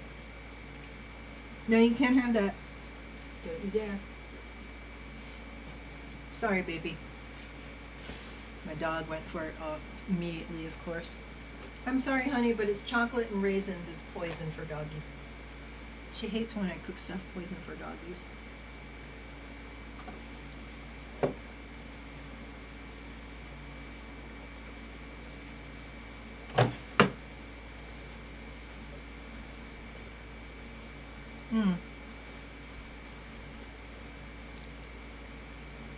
Sorry, but I need food. Telling you, creating takes a lot of energy. What's that? Gotta go rinse my hands now. They're sticky. I'll be right back. Sorry.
I gotta tell you guys though, I was channeling Stephen King the other night when I was writing.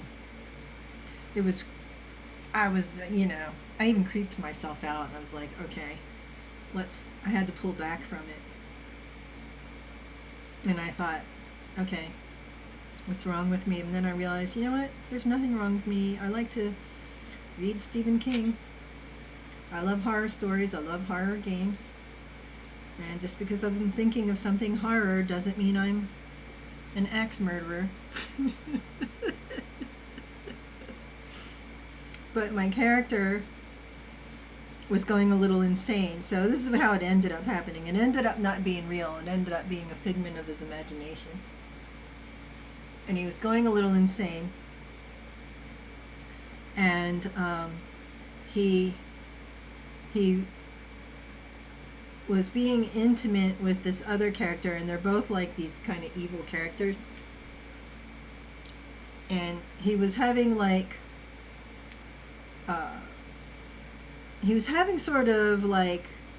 revelations of guilt and remorse for the way that he and the other evil character had been treating a different character in the story. 1, 2, 3. And she was like, you know, just accept who you are. You know, we did these evil, horrible things to person A, and he was like, did you never have any regret? And she was like, no, and neither did you. And he was like, yeah, you're right.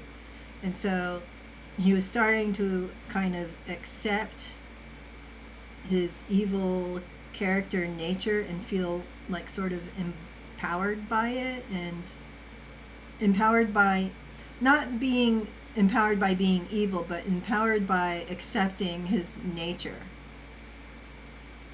and not having these, you know, horrible feelings of guilt and whatnot.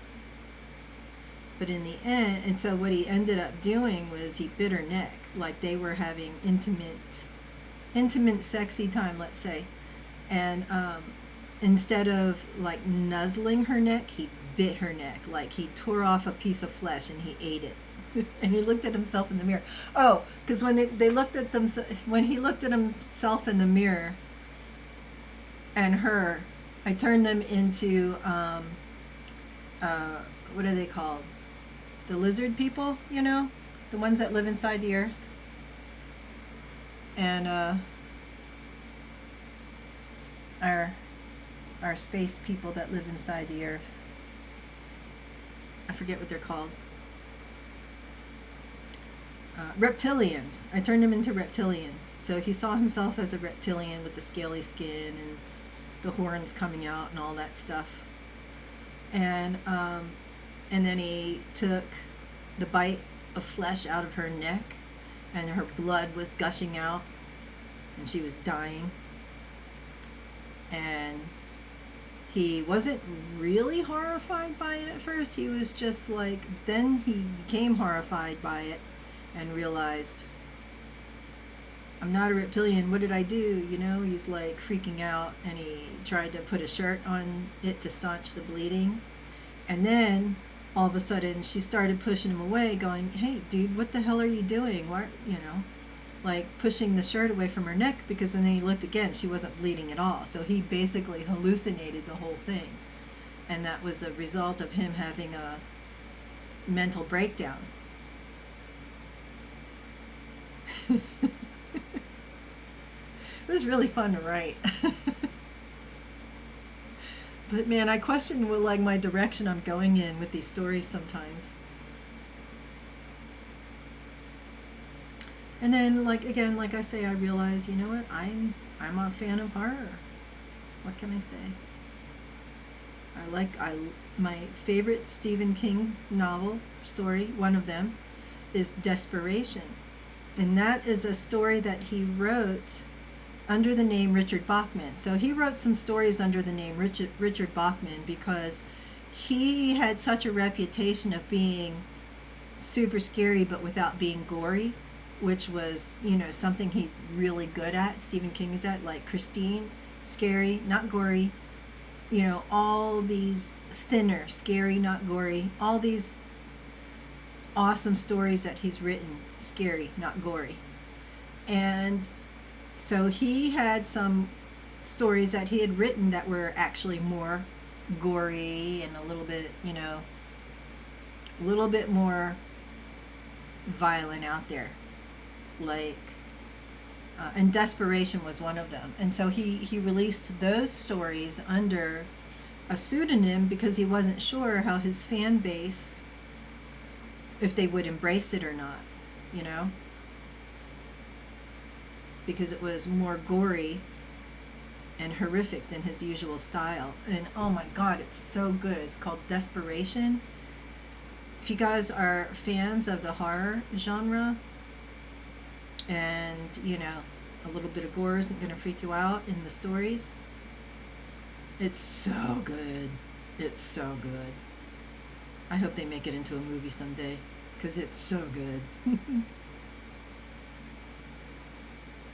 Still one of my favorite stories. And, you know, he's got a lot of stuff that he's put out since I stopped reading so much. And I really should go catch up, because there was a point in time in which I had read nearly every story he'd ever written, and now, you know, there's a lot that I haven't read. Because he never stopped. I mean, the man's amazing. Oh, what am I doing? I'm doing this totally wrong. Well, this will be a barrel cactus. See, this is what happens. I'm like blah, blah, blah, blah, blah. Yakking away. And, yep. Not paying attention to what I'm doing, and I make like the wrong thing. So what I did was I did an increase in every round, meaning I did 2 stitches in every stitch instead of 1 stitch in every stitch, because 1 stitch in every stitch gives you that tubular shape, that cylinder, and 2 stitches in every stitch makes it just a wider circle. So now that I realized I'm doing it, I am reducing. And reducing in a double crochet stitch means a normal double crochet stitch is you wrap it around, you go through the loop, you yarn over, bring it back, and you have 3 loops. And then you pull it through 2, and then you have 2 loops, and then you pull it through the next 2. So that's a normal double crochet. So I'm doing a reduction double crochet, which means I don't wrap it around. I go through the next stitch, which one is the next stitch? Right here. And then I pull it through, that gives me my 2 loops, and then I go through the next stitch too and pull it through, and now I have 3 loops, but it's by going through these stitches. Now I yarn over, pull it through 2, that leaves me with 2, and I yarn over, pull it through 2. But what that does is that makes it smaller.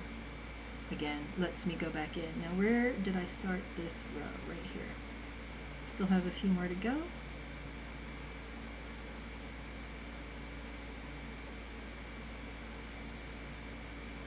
I was telling Barely, because Barely was talking on his last stream about how, you know, one of the challenges for him is talking the whole time.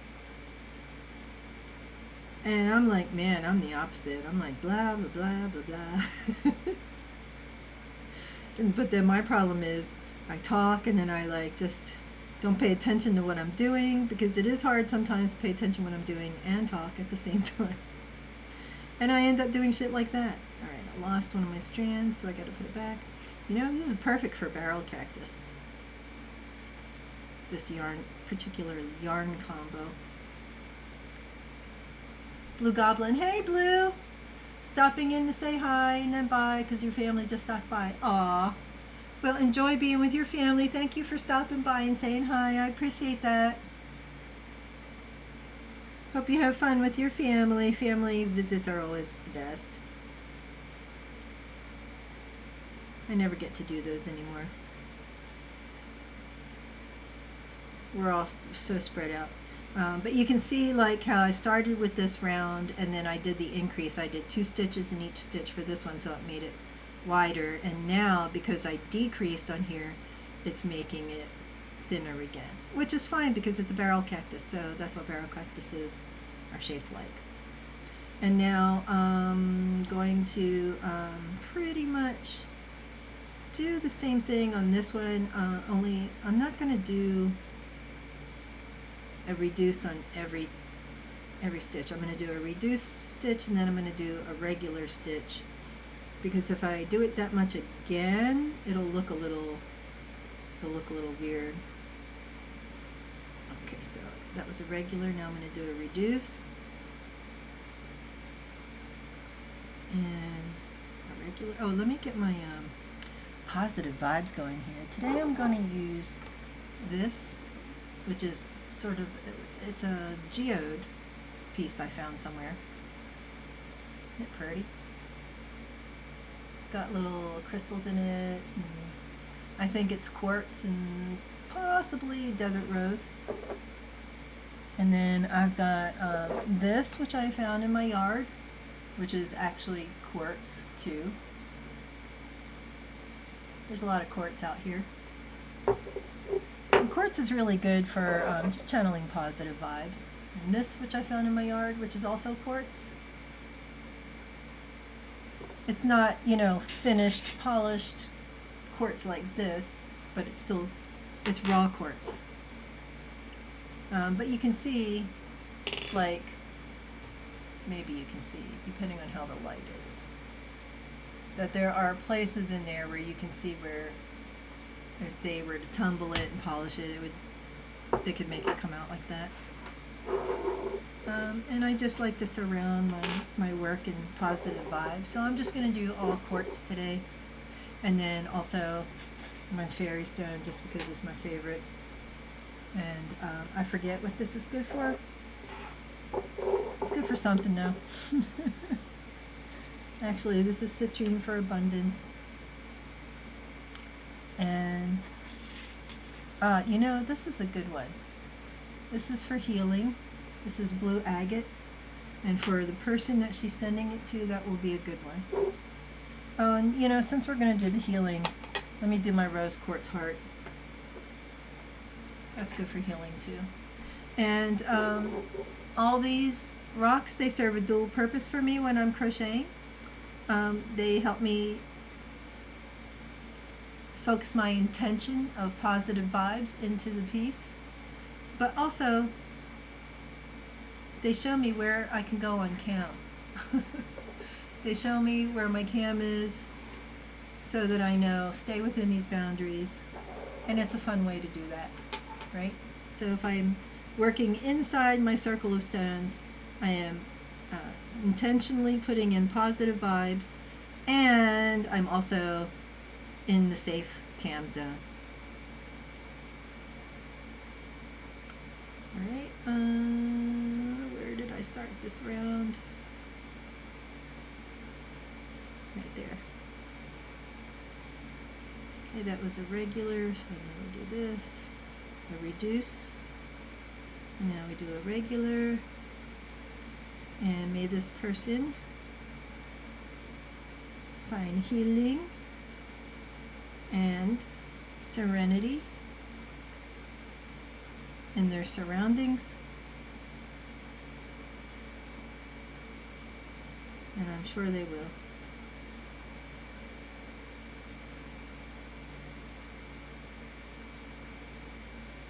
And right there. So slip stitching it closed here. And then what I'm going to do is stuff it, and I like to stuff it with this black yarn. Where's my black yarn? My black stuffing yarn. Because I really love to make stuff with black yarn, but not this particular black yarn. I'm not crazy about this yarn, honestly. Even though I'm using it right now, it's the same kind, different color. But whenever I use it, I have to double strand it with something else. And stuffing on the cactus. Cactus are symbolic of being very hardy survivals.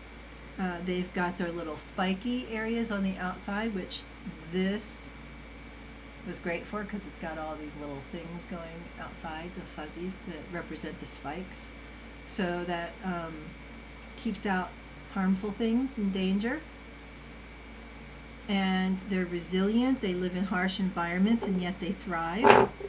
And they store up water for the dry spells. So they represent abundance even through hard times. And then black is strength. So I like to stuff it with the black for the strength. And also stuffing it with black is great because you know, I also save scraps from when I'm done things, so I have scraps that are all different colors. But the black is particularly good because it never shows through, right? If I was stuffing it with orange, the orange might show through. And you don't have to worry about that with black because it's just black.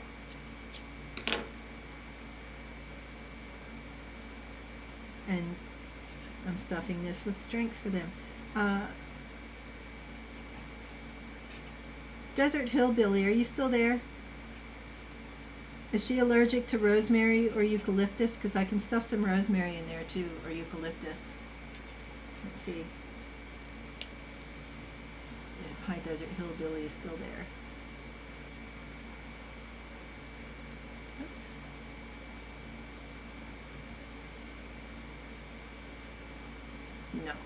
No. Oh, it's too bad. I am going to not then, because just in case she's allergic, the person who's getting this.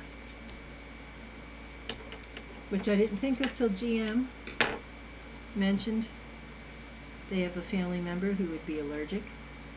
And I was like, oh, gosh, didn't think about that. I buy so much stuff stuffed with lavender because I like it that, you know, it just didn't even dawn on me. There's people allergic to lavender? Oh, how awful. How awful. You know, maybe I'll text her real quick.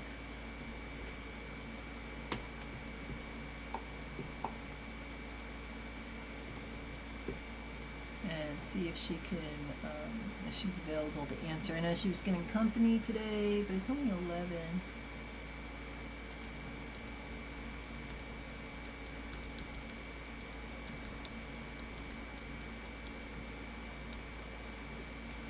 Get this.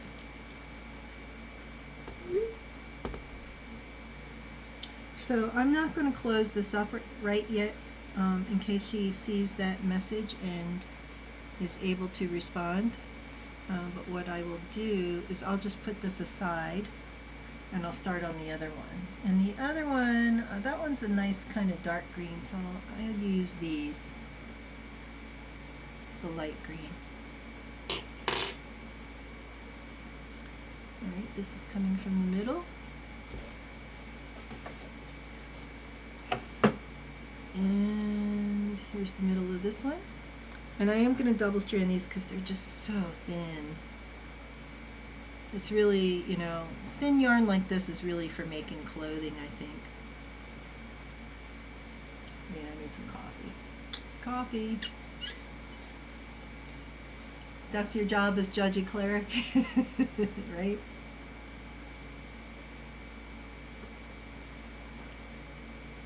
It is, and I wonder if there's a way to set it so that every time you do it, it comes up judgy cleric.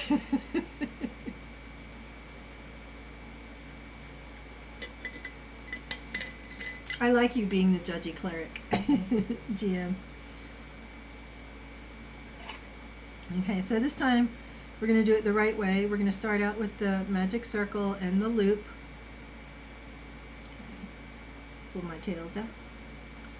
And I chain one here through this loop to give it the height to start with the double crochets. And then it's going to be, I'm going to say 6. We're going to make this one a little bit skinny. So that's 1, 2, and I like to pull the magic circle small right away. I find it easier to work in. 3,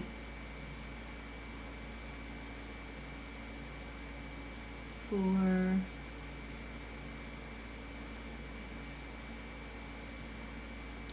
5. You know, I really feel like doing is playing 7 Days to Die. That's what I really feel like doing.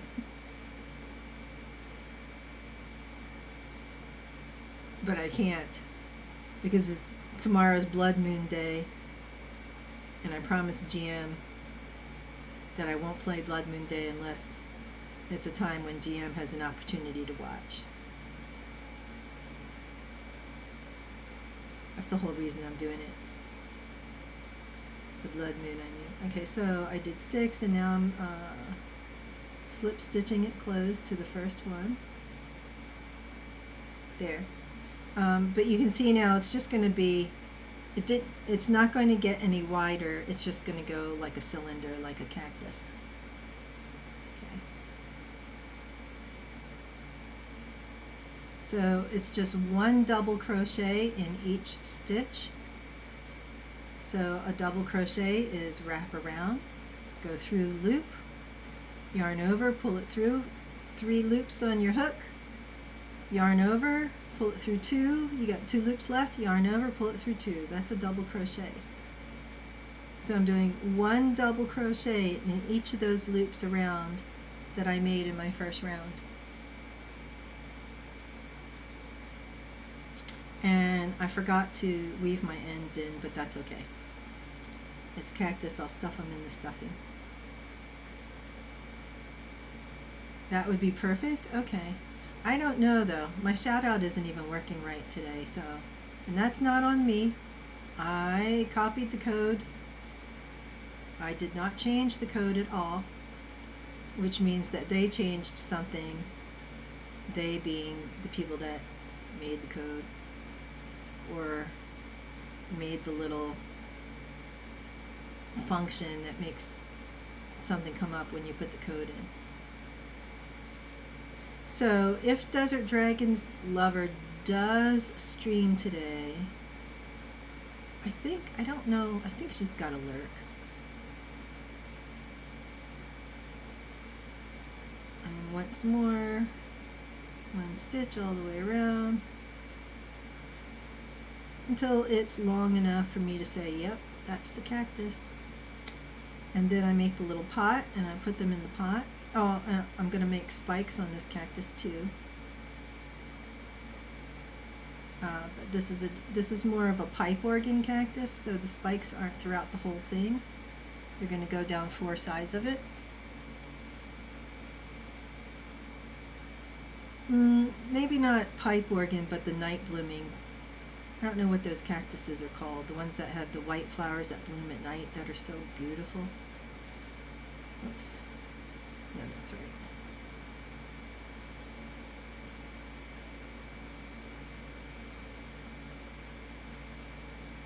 And then I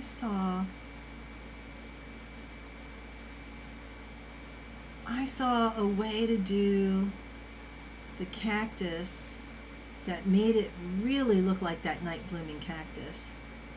And what they did was they just didn't put any stuffing in it. And then but like if I did that with this, it wouldn't work. They didn't put any stuffing in it, and so the sides imploded a little like and made those ridges. I don't know. I'm gonna have to look that up. It was really super cute though. Okay, so what I was saying before about see how it's coming out cylindrical and not just flat and wide. And that's because I'm putting 1 double crochet stitch in each stitch going around. And you can see why I have to double strand this. This yarn is so thin. What time is it? Ooh, I got half an hour. Will not finish this on stream today. My next creative stream is Wednesday. Wait, what's today? Today's Sunday. Yes, the next one is Wednesday. Like, I'm doing creative stream. It's either Sunday or Wednesday, but I'm not sure which. Okay. And then I do gaming on Fridays, and every once in a while I'll do an unscheduled stream. Like yesterday, I just was in the mood to do some gaming, so I did an unscheduled gaming stream. And that was fun. It was a lot of fun. It was 7 days to die. Oh, this is my first one, so this is a slip stitch. And then, did I even switch to anything else, or did I just do 7 days? I just did 7 days to die the whole time. But I had Subnautica downloaded, Subnautica Sub-Zero downloaded and ready to go, installed. So my next gaming stream, I'll still be doing 7 days to die until I get to the blood moon at least, which is 1 day away in game. So GM can see that. It is pretty fun. I have 1 day left to finish getting ready for it, and I need to put those concrete columns up. and maybe put some extra around the concrete columns so that at least they're having to break through an extra layer of blocks before they get to the blocks that will actually cause my place to collapse.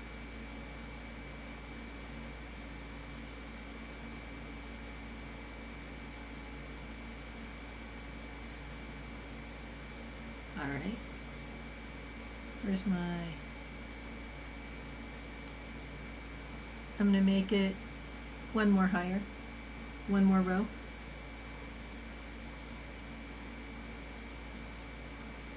And then I'll make the pot.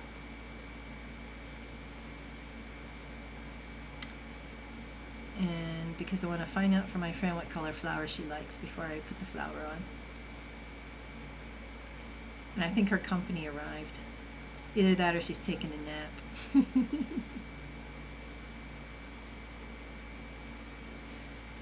Which happens to both of us a lot. You know, naps are important. You get to a certain age and naps are like something you plan on. Like, I'm going to take a nap after this, probably. Because I'm feeling it coming on, man. Especially when you're crocheting and you're like relaxed. It's definitely something that can put you to sleep. So if you're one of those people with racing thoughts who has a hard time with sleeping, I mean, you know what? Take up the crochet and the knitting. Or the painting, you know, any of that stuff. Because what happens is it makes your brain start to focus on what am I doing here? What am I doing? What stitch am I doing next? What color am I using next? And when it's busy focusing on such things, then it doesn't have time to be racing with all kinds of other thoughts. That would be perfect? Okay. Blood moon it is. And then after the blood moon, I'll start the Subnautica Sub-Zero. And, like, I don't know if you're just being nice and supporting me and coming here and watching, or if you're really interested in watching that game, because I only do one gaming stream a week. So if I play the game at other times, if you want to watch, I will happily, you know, broadcast it on like Discord or something so you can watch, or maybe TikTok, because I want to start doing live stuff on TikTok. I have never done that yet, but I can do TikTok lives now, and I see people gaming on TikTok, and I know that OBS gives you the option to stream to TikTok. I can't do streaming, or I don't know if OBS does, but something does. Is it if I'm streaming from Twitch? I don't remember, but somewhere I see the option to stream both to TikTok and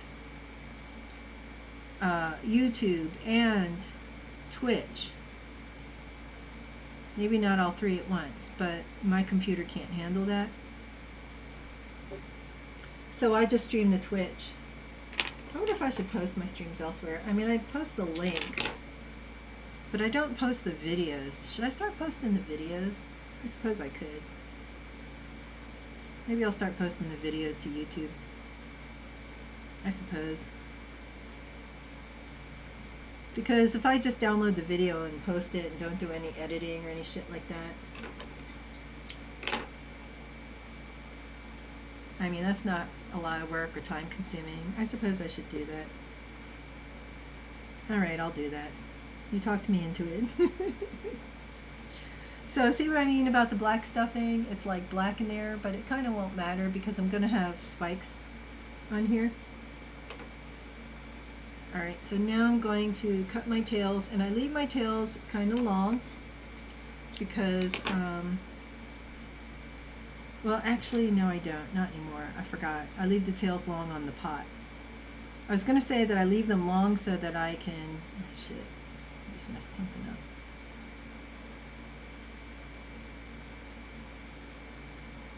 So that I can sew them into the pot, but I realize that what I do now is I sew.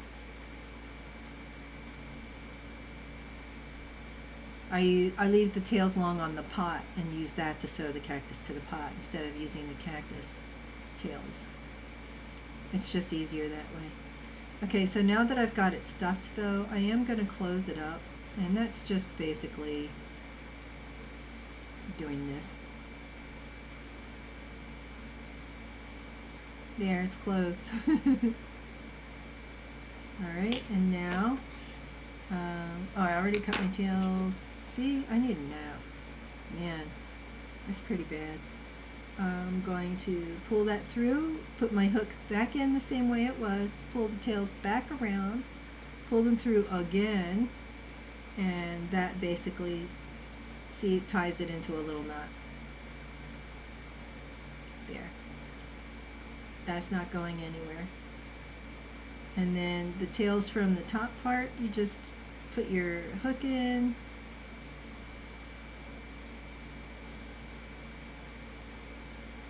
and then pull them inside to be part of the stuffing.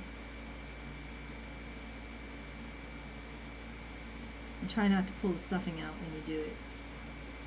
Do as I say, not as I do.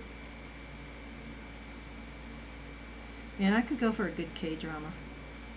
It's been too long since I watched a K-drama. I've been so busy. And you know, I realize that it is, it's twitching. Because if I'm twitching 3 hours per stream and I'm streaming 3 days a week, that's 9 hours out of the week that I didn't have before. And that's the 9 hours that I was watching K-dramas and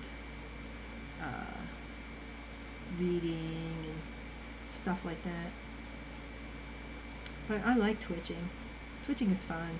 And the thing is, it's also, it makes me do my crafting. Right, so during season when I have to have my stock of cacti and things, I'm regularly twitching and regularly crocheting during my Twitch streams. See, even double-stranded, it's just not tight. But I'm not going to do a single crochet stitch instead of a double crochet because it'll just take too fucking long. And it won't really matter because when I put the spikes on, it'll be fuzzy and it covers up all these holes anyway. And so what I would do is I look and see that this side has a big hole and then right opposite there's some big holes there. So I'll make my fuzzies go up this way and then down this way and then this way and then down this way. And by the time you've got 4 stripes of fuzzy for your cactus spines, you don't see these holes anyway. Okay, so now I've got 2 cute little cactuses that will go next to each other in a pot. This will have spines on it and will make it much cuter. I still have time to put the spines on, I think. Let me put my cactus. You know what I am going to do though? I'm going to go ahead and close this up because I don't think my friend's going to get back to me. And we'll just have to assume there may be an issue because it's always better to not do it and then they're just, aw, no lavender, than to do it and then they have, you know, some horrible frickin' allergic reaction. That would suck. I mean, I'm laughing, but that would suck. Shouldn't be laughing. Alright, pulled it through, putting my needle back in, or my hook, pulling it through again, got me a little knot, pulling it tight, there we go, closed. And look what a perfect little barrel cactus that made. It's so cute. And I'll put a flower on top here, and I'll put a flower on top here. Oops. Let me pull the tails in to the stuffing. I love this yarn so much, man. And then I pulled it out to the other side. I'm just going to stuff it back in.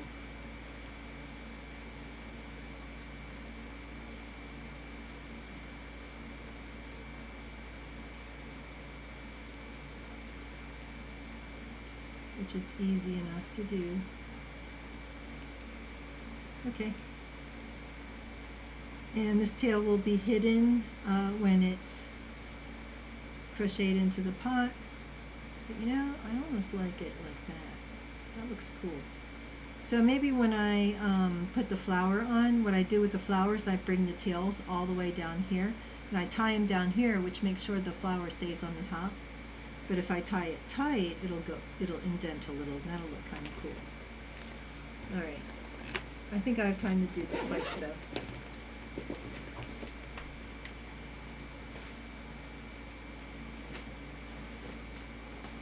Oh God, I don't know, man. I'm getting super sleepy. Should I do psychedelic spikes? I love this yarn. That would be pretty, psychedelic spikes. I'm gonna do the psychedelic spikes because I like them.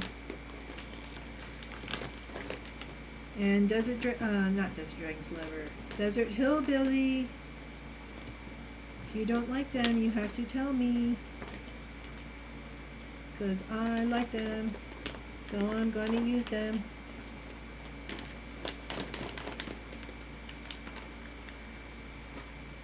Alright, I'm using them. Okay, let me put these yarns away, and these yarns away. These all go in my cactus bag.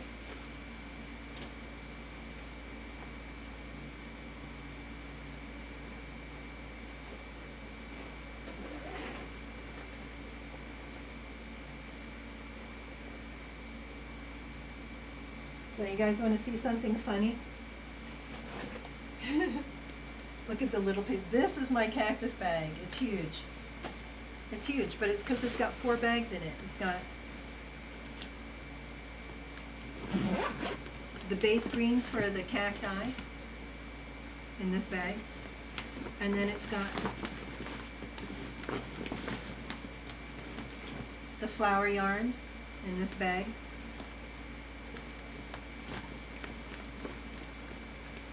And it's got the spikes in the bag down there that I just took out. And then it's got the other bag for the pots. So the cactus bag is actually one big bag that holds 4 big bags, but lesser big. And this way I only have to carry the 1 bag instead of 4 bags for my cactuses.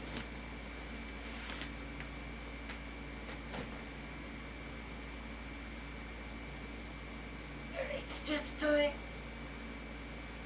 Alright, everybody take a stretch break. Stretch. I suppose I could do it on cam. Inspire y'all. Stretch. It's good for you.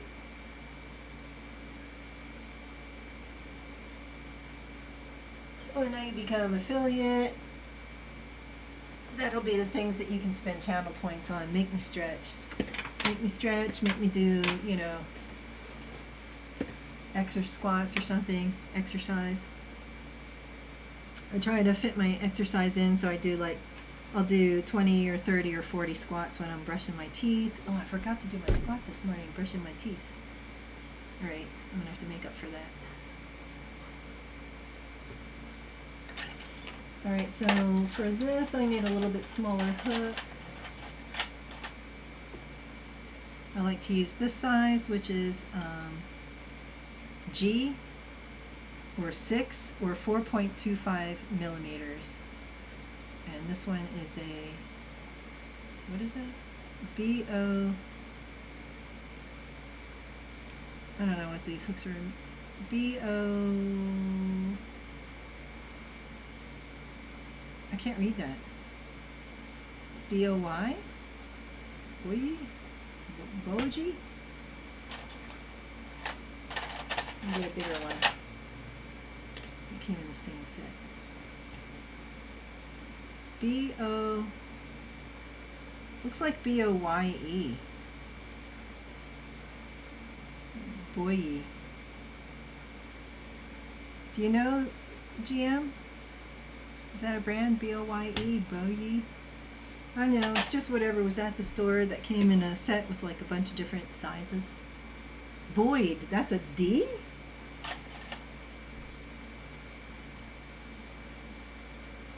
That's supposed to be a D?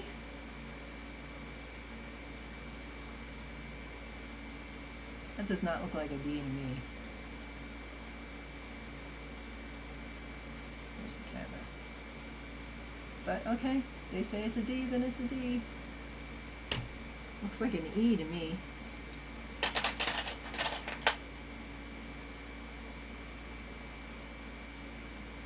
I don't know how they get a D out of that. Seriously. That's terrible handwriting, if that's a D. Boys?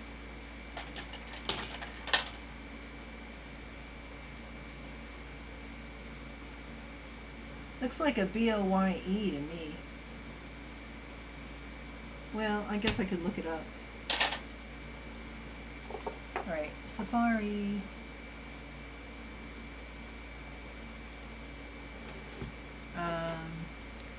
Crochet, hook, brand, B-O-Y. Let's see what comes up.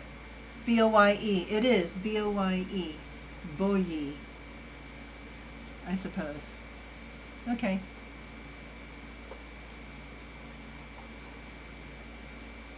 I don't even have my stream manager on. I'm going to assume that my stream health is good.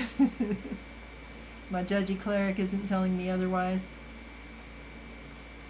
Oh. Yep, says excellent. I didn't have time to do my hair sticks today. Allergic to rose. She's not allergic to rosemary eucalyptus, but I already closed them up. Sorry.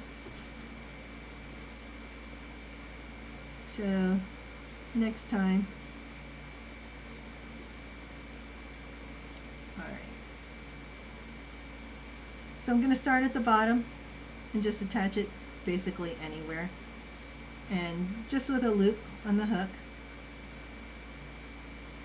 And we're basically just going to do single crochets. Now the trick is pulling it through without getting it caught on your other yarns. And I'm going to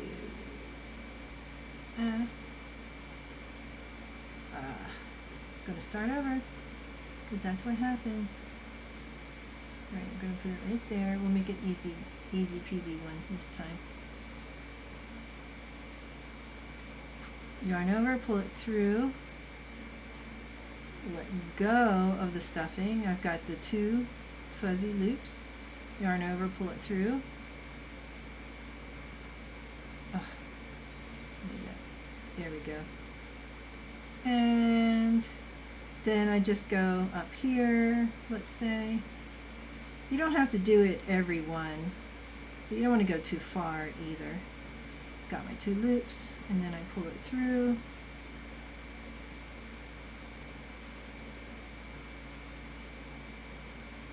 I could just slip stitch it. I don't need to single crochet it. Sometimes when you single crochet, it's just too fuzzy because this yarn is so fuzzy. So we'll just try the slip stitching. And then you can always, you know, do a couple slip stitches and then a double crochet, and then that way it's not too much. Yeah, you know what? I like the double crochet better than the slip stitch.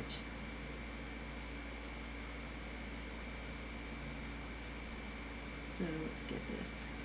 The slip stitch was giving me not enough coverage. And again, it just depends on what yarn you use. Get in the hole. Okay, there we go. And now get in this one.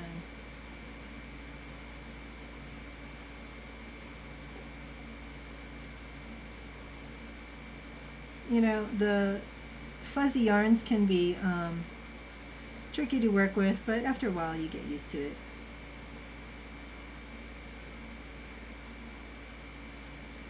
And you just go all the way up to the top.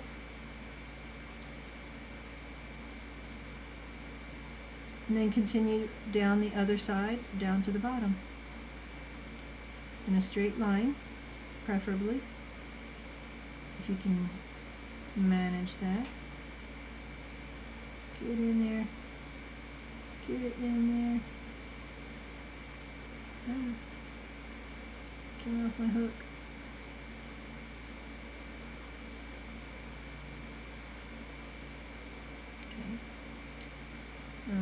Something's wrong here.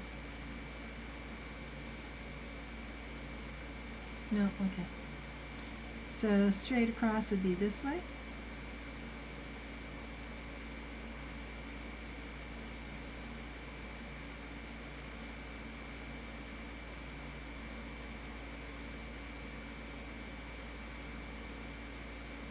And because what happens is it just gets stuck on all these fuzzies, man.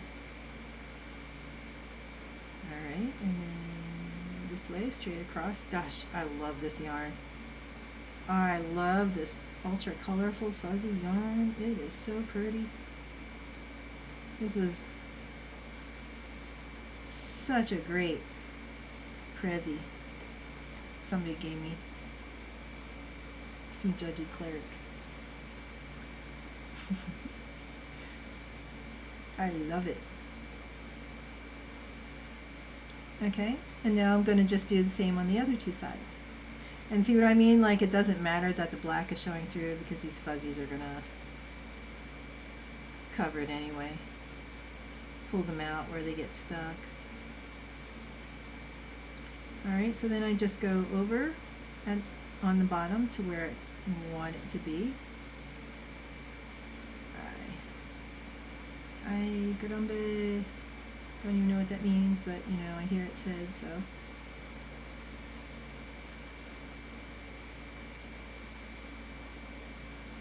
And, oh, I'm going to go back now on a tangent to when I was talking about how I was channeling Stephen King in my writing, and the guy saw himself being a reptilian, and then he bit the neck of the lady, and her blood was spurting out like he ate the flesh. She was dying, and then he freaked out and he got his t-shirt and he held it against her neck, and she was like, "What the hell are you doing?" pushing him away. And it had all been, the whole entire episode had been a hallucination. He was not a reptilian for real. He had not bitten her neck and eaten her flesh. She was not bleeding to death. He was just having a breakdown. So he ended up going to a place, mental health.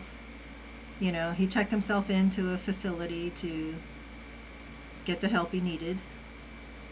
And then he was betrayed by his counselor, who sold his story because he was an actor. And he had told the counselor about his hallucination and what he saw. And the counselor sold the story to the gossip magazines and news outlets.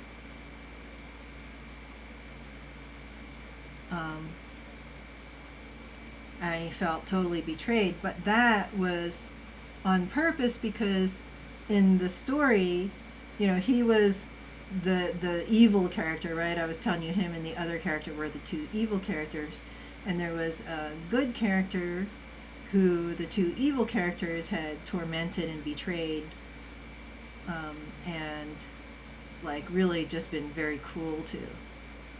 And so it was kind of the karma move where the person that he trusted, the counselor, sold his story, and so all the headlines came out, you know, such and such actor thinks they're a reptilian, has a hallucination, you know, told the whole story. And so he got dragged through the news with all his personal shit. But it was, you know, one of those karma things. It actually came out. I liked the story. I thought it was pretty interesting.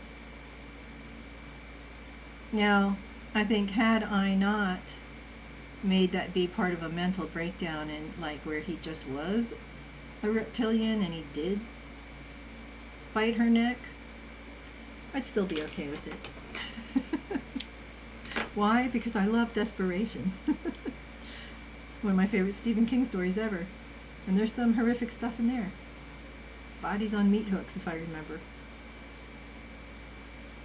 And you know what? Hey man. If it doesn't make me a sick bastard reading that stuff and enjoying it, why would it make me a sick bastard writing that stuff and enjoying it? But I like it better the way I did it. Because it was, you know, that sort of redemption / retribution / karma kind of storyline. Alright, so look how cute that looks. Our little cactus with the spikes on it. And now, you know, those like little gaps of black don't matter because unless you really look closely, you're not going to care. You're just going to look and go, oh, look, pretty cactuses. And then we'll put a flower on top of this one and a flower on top of this one. We'll put it in a pot with a pretty rock that I got from the Mineral and Gem Fair.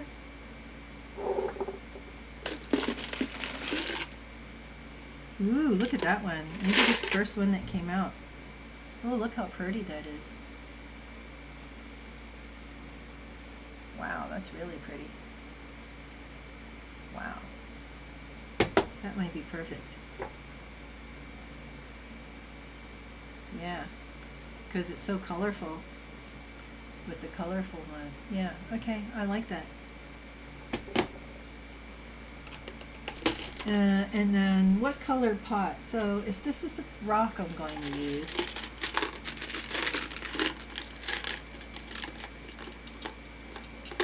and then I think maybe next creative stream I'll finish this. Let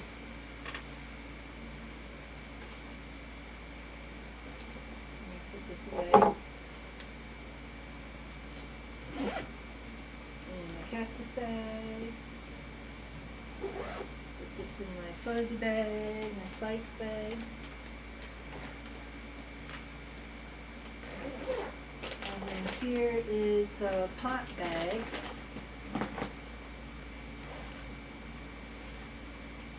Not that kind of pot. Pot / landscape. The cactus holder. Alright, so I actually think, no, maybe the terracotta would actually go good. That kind of goes, huh? Actually, that kind of goes too. And the other thing I could do is maybe double strand because, again, this is really thin. And this looks thick, but when you work with it, it gets thin.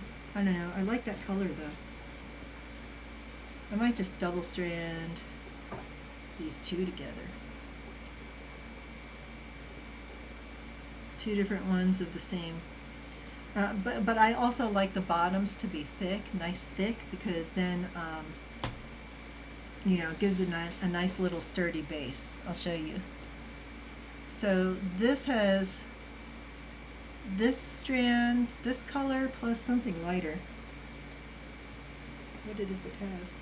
I wonder. This maybe? Possibly. Oh, has this. So it's got this color and this color in it. It's double stranded, but it's nice and thick and sturdy. So it sits on the ground. I'm like showing you, it's not even on cam. The bottom of this one. Look how cute with the sunglasses and the hat. Old lady cactus. And here's a different kind of barrel cactus down on the bottom. So the barrel cactus and the other cactus inside with a rock. It, you know, ends up looking like this. It's very cute. And I like these colors with this rock. So I'm going to do that again. Now this is the terracotta, and it's much thinner. And did I double strand? I don't even think I think I did not double strand it, but it's thinner, so it's okay because this one's wider. I've got 3 plants in it and a couple rocks, but it's not holding the shape as well. I definitely like it better with the bottom part being nice and thick. So I'm going to do these 2 colors with this rock for the base.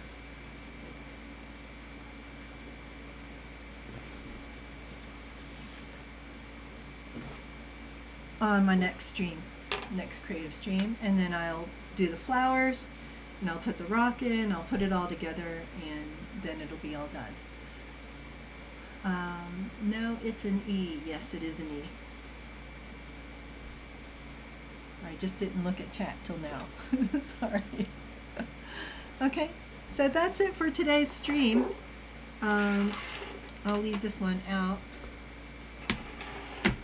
Maybe I'll do it before then, who knows.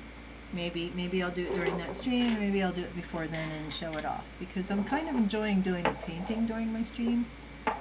I'm really enjoying that a lot. And also I have my next creative is Wednesday, and I do host an open art and craft studio at the community center on Thursdays, where people come in and it's bring your own project to work on, and it doesn't matter what it is, anything creative. Like I've got a lady who's a writer, she comes in and writes.